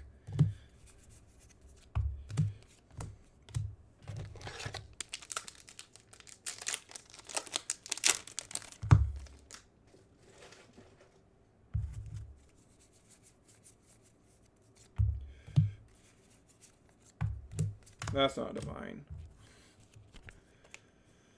Also, we do still need to see more galaxies. Did we see any galaxies last box?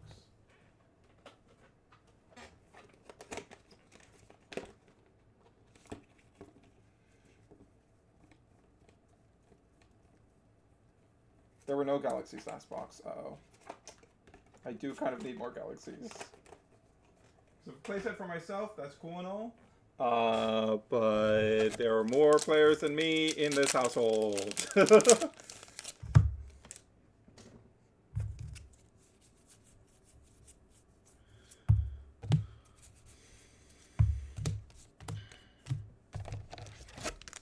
guess I could order like extra starter deck ones off of 50 cards. 50 cards I'm pretty sure ships to Canada.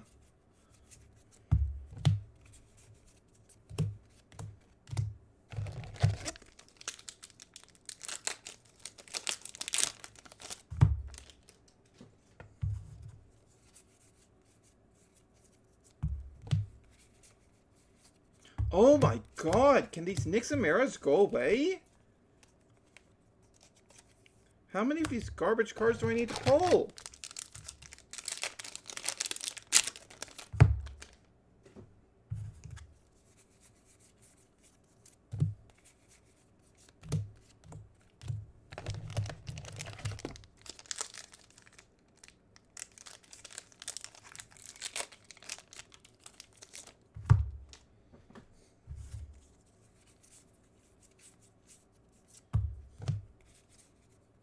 Oh!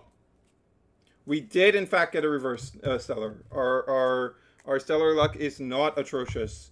This is Veritaqua, Champion of Poseidon, reverse stellar. Not bad at all. I do like Veritaqua conceptually quite a bit. I'm not sure it's good enough right now, but once we get a Poseidon Searcher, if that Poseidon Searcher is good enough, this could be a card that's good enough to see play. Because, like, in theory, being a 4-3, which is a decent stat line, that also just turns into Veritaqua when you have Poseidon. It turns into Javalantis when you have Poseidon. Is, like, pretty powerful, pretty good backbone. But, like, it's not fully there at the moment.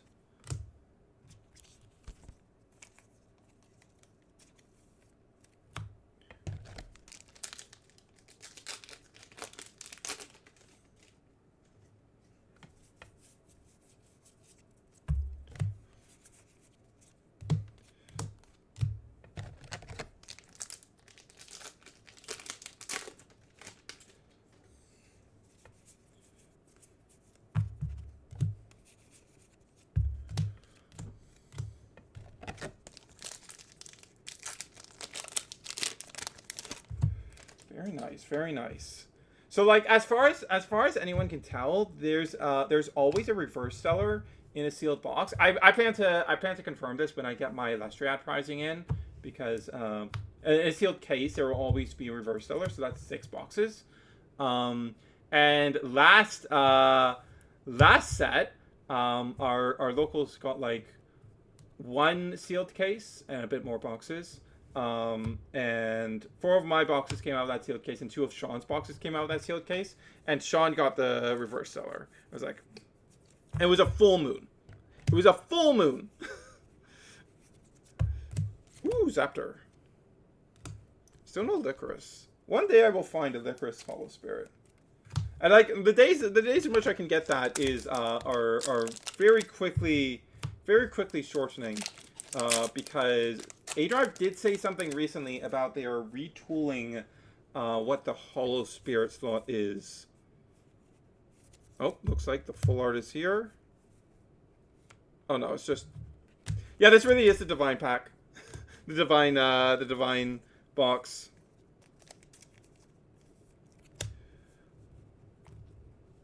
All 4 are in this box. And there's like no other good holo rare pulls in this box. But we got all the divine runes. We got every divine rune.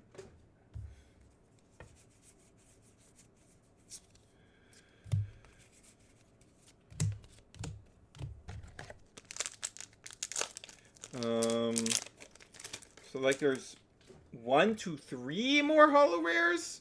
It being variable makes things very strange for me. It's fucking mocking me. This stupid whale is mocking me.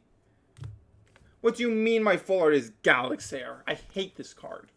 Hate this card. This card's so bad. I can't believe they gave this garbage a full art. They gave the worst version of the identical card they gave to both Hermes and Aeolus. They gave the worst one a full art. Like, are you kidding me? Come on. What is this?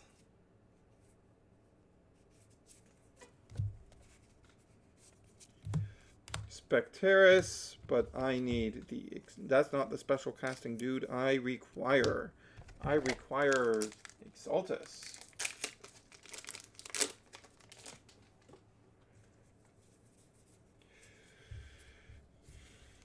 Bunix.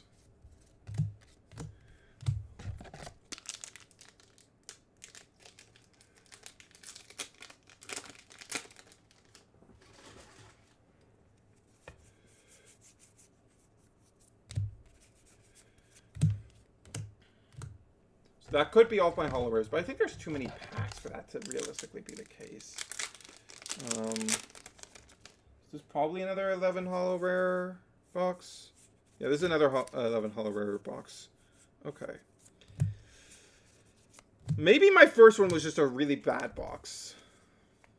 But this is my Exaltus. This is the one I really, really needed to hit still. If it's variable, I imagine 12 holo boxes are still possible. I could really use more Galaxy. I can just check 50 cards after, though. I'm pretty sure... I know 50 cards put up singles. I think the funny thing is, despite being a Vanguard player, I've never gotten Vanguard singles off of 50 cards. Because 401 in Toronto pretty reliably has the Vanguard stuff I need on new set release. So, like, I've just never... And they weren't around when I was, like, a lot more active in Vanguard. Like, they only popped up in, like, what? V series? Oh, yeah, 12. Well, it might as well be 11, because it was another fucking Nixamera. I think I've pulled both Nixamera forms from every box, which is not the holo rare I want to be seeing getting that treatment. 5, 6, 7, 8. Yeah, this is a 12 holo rare box. So it seems like a range of 10 to 12. That's really annoying. I really don't care for that being the case.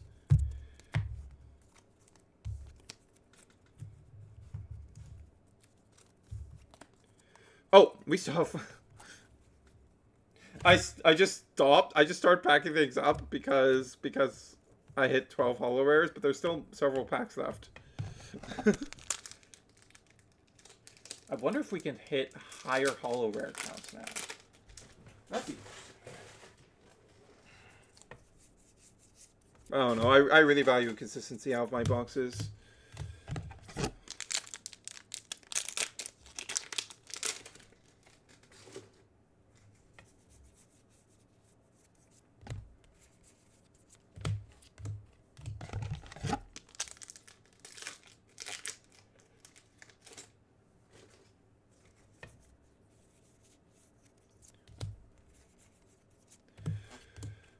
Majesty. Alright, last chance for holo rare number 13. No. Okay. So maybe it's still, like, capped at 12? We'll see. We'll find out.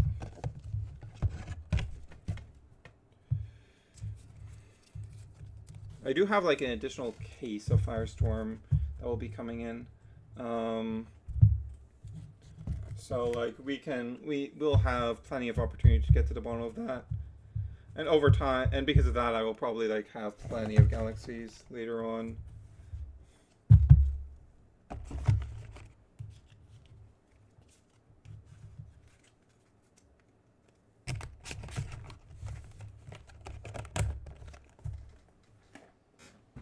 That will let me short my Zeus stock.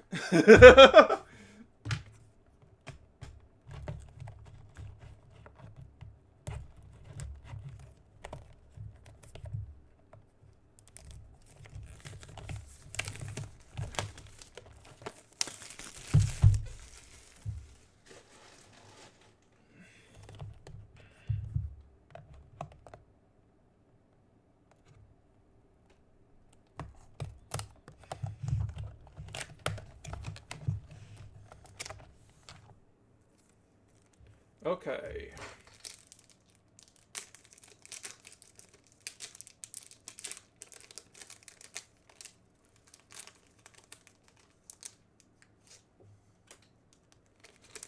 All right. And here's our final box topper. What is it? It's another Volt Tempest, non-stellar.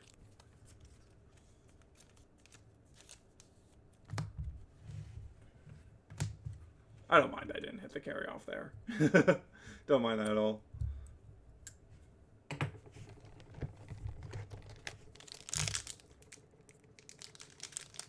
And like with that additional case of Firestorm I have coming in, I will almost certainly hit at least one of that sucker. I'm pretty close to being able to get a box with Caster's coins again too.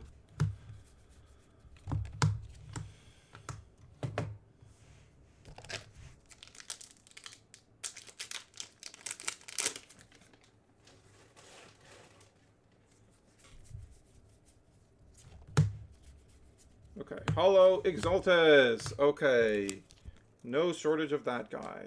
Really want to see more Galaxy though.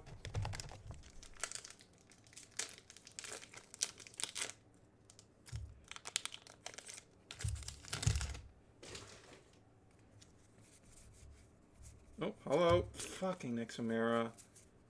I'm very quickly getting soured on this dumbass card. I don't even think it's that good. It has all these Shard Stars prints and everything too, so it's not like this is actually like going to be a rare card in it. Like even if it's popular, like everyone who wants to play it will have the easiest access to it in the world. Blech.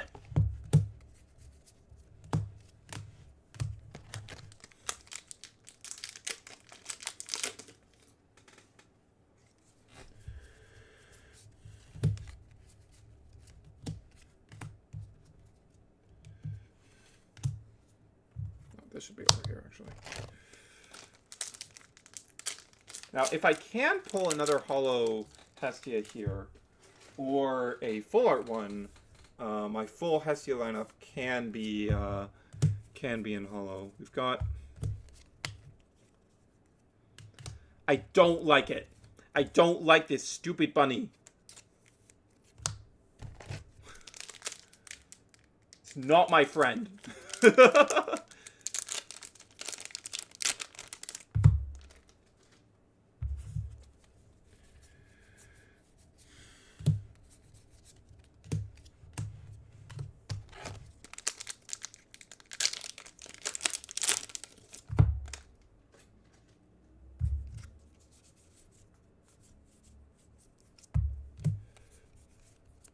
Okay, that's a full art I already kind of wanted. Pirachne. I really would have liked one of the Divines, though. That's a pretty nice full art, though.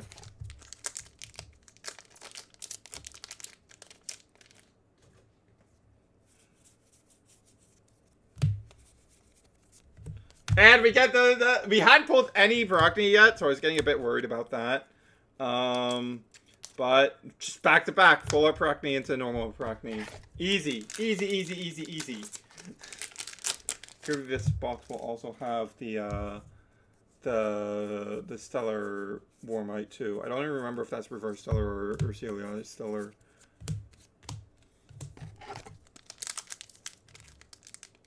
Could pull the God back too. That would be sick.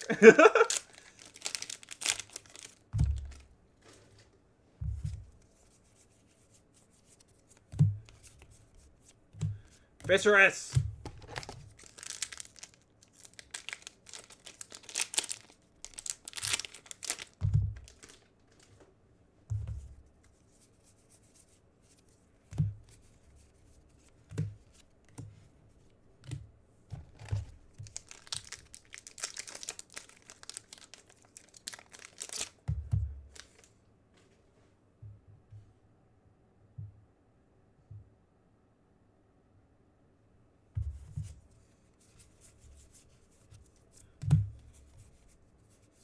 Leviathan! No Licorice Hollow today!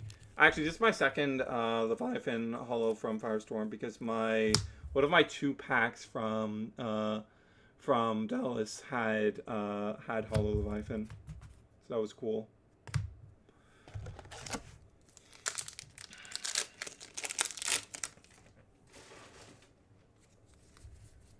I'm gonna be upset if I only hit 1 Galaxy across 4 boxes.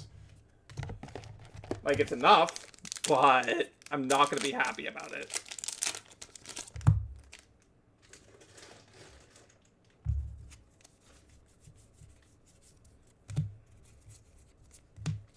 Dracodoodle, and the Bringer of Disaster.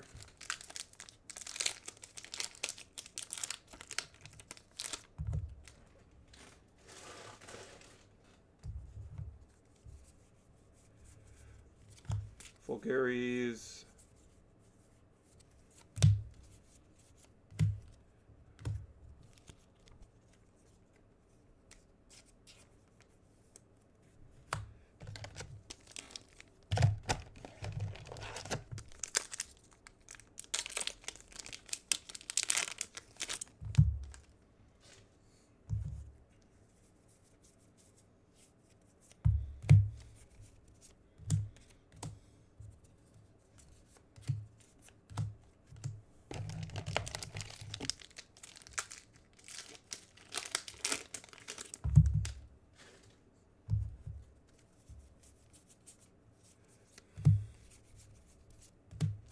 Full Tempest.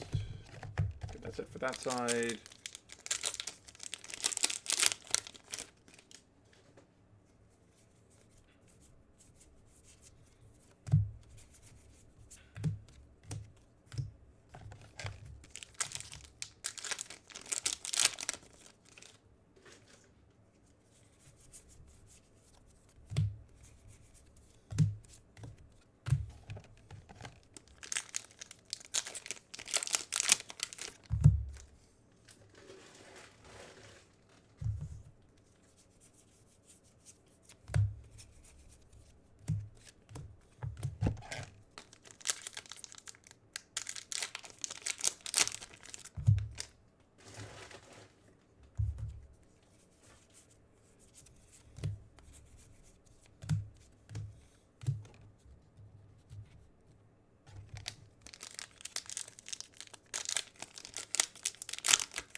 Flaremoth.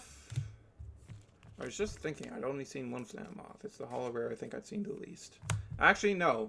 It would have been tied with Galaxy. And now Galaxy is in the lead, along with both Zeus and Poseidon, who I've also only seen once.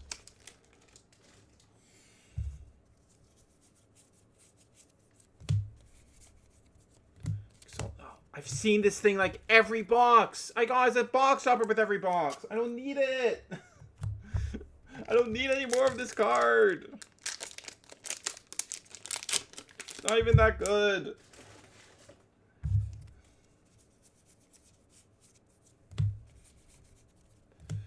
Majesty.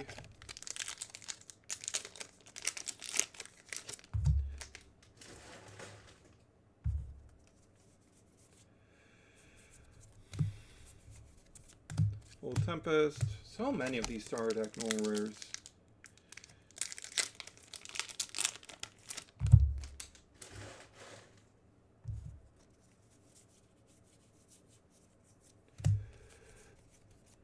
Oh, the stupid whale.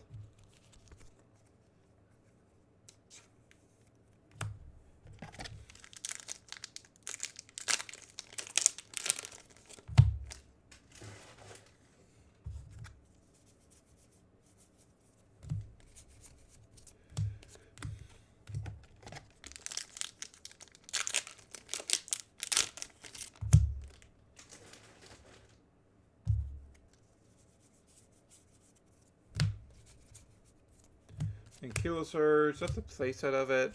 I don't think it's a card you would ever run out of playset, though.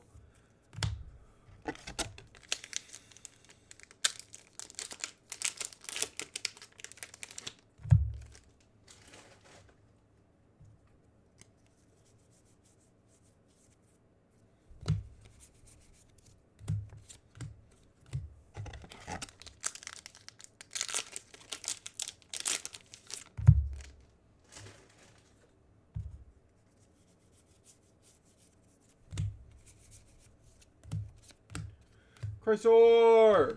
Chrysor Margot!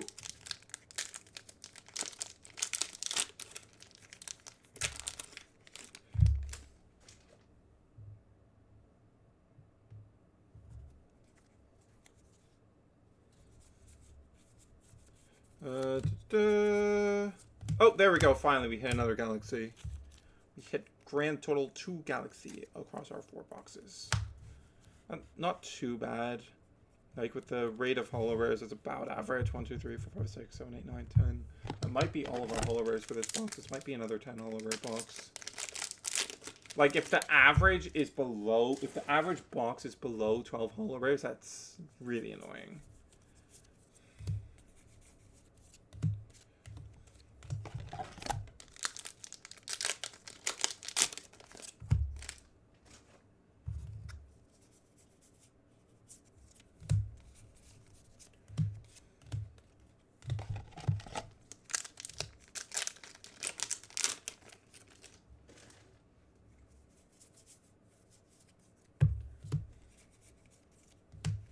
Okay, it's not a 10 holo rare box.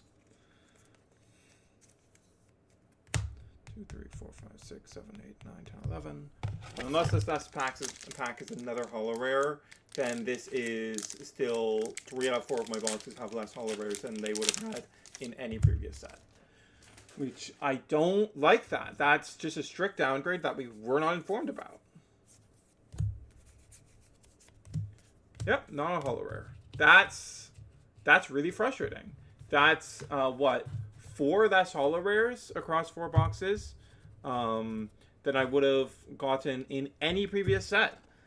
This set is still really cool, but the fact that there's a lot of good stuff that they're doing in this set, but the fact that there was, like, no information given out about this when it was a fix, as far as I can tell, it was a fixed 12 holo rares before. Like, I never had a box of Moonrise or Daybreak or Frostfall or Base Set, and I've opened quite a bit. That was less than 12 holo rares. It very much seemed like a fixed number. So it's very, very irritating. Like, if this was an intentional change, there's a possibility that the factory just did something fucky, because the Elestrals factory has been known to do some fucky things in the past. It could have just been a mistake on that end, but this is not something I'm happy about. I'm really unhappy about this, especially because this set has the highest number of holo rares that we've ever had before. So pulling any specific holo rare was already going to be more difficult than any previous set, and then you reduce it, the amount of holo rares gets reduced as well. Like, that's really not great, especially when one of them, Galaxy, is such a core essential staple. Thankfully, that has 2 copies in the star deck, but like I didn't go into pre-ordering my product with the understanding of anything like that. I pre-ordered my product under the understanding that it would have the same pull rate as every previous set, and it doesn't. Only one of my 4 boxes had the same amount of holo rares as I would have had in any previous set, and that's really not great. I hope this was just a mistake. I really hope this was just a mistake, because doing this intentionally without informing anyone that this was happening is something I'm really not a fan of that. If that was an intentional choice. With that said, I got like everything I really needed. I'm mad about the Galaxair full art. Really mad about the Galaxair full art. But I got at least playsets of everything I really needed. I got the 2 copies of Pracne. I don't need 3 copies of this. I don't think you ever run 3 copies of it. But yeah. I got Reverse Stellar too, so I can't be too mad. But yeah. Alright, with that said, I'll see you guys later. This is Hunter Surge.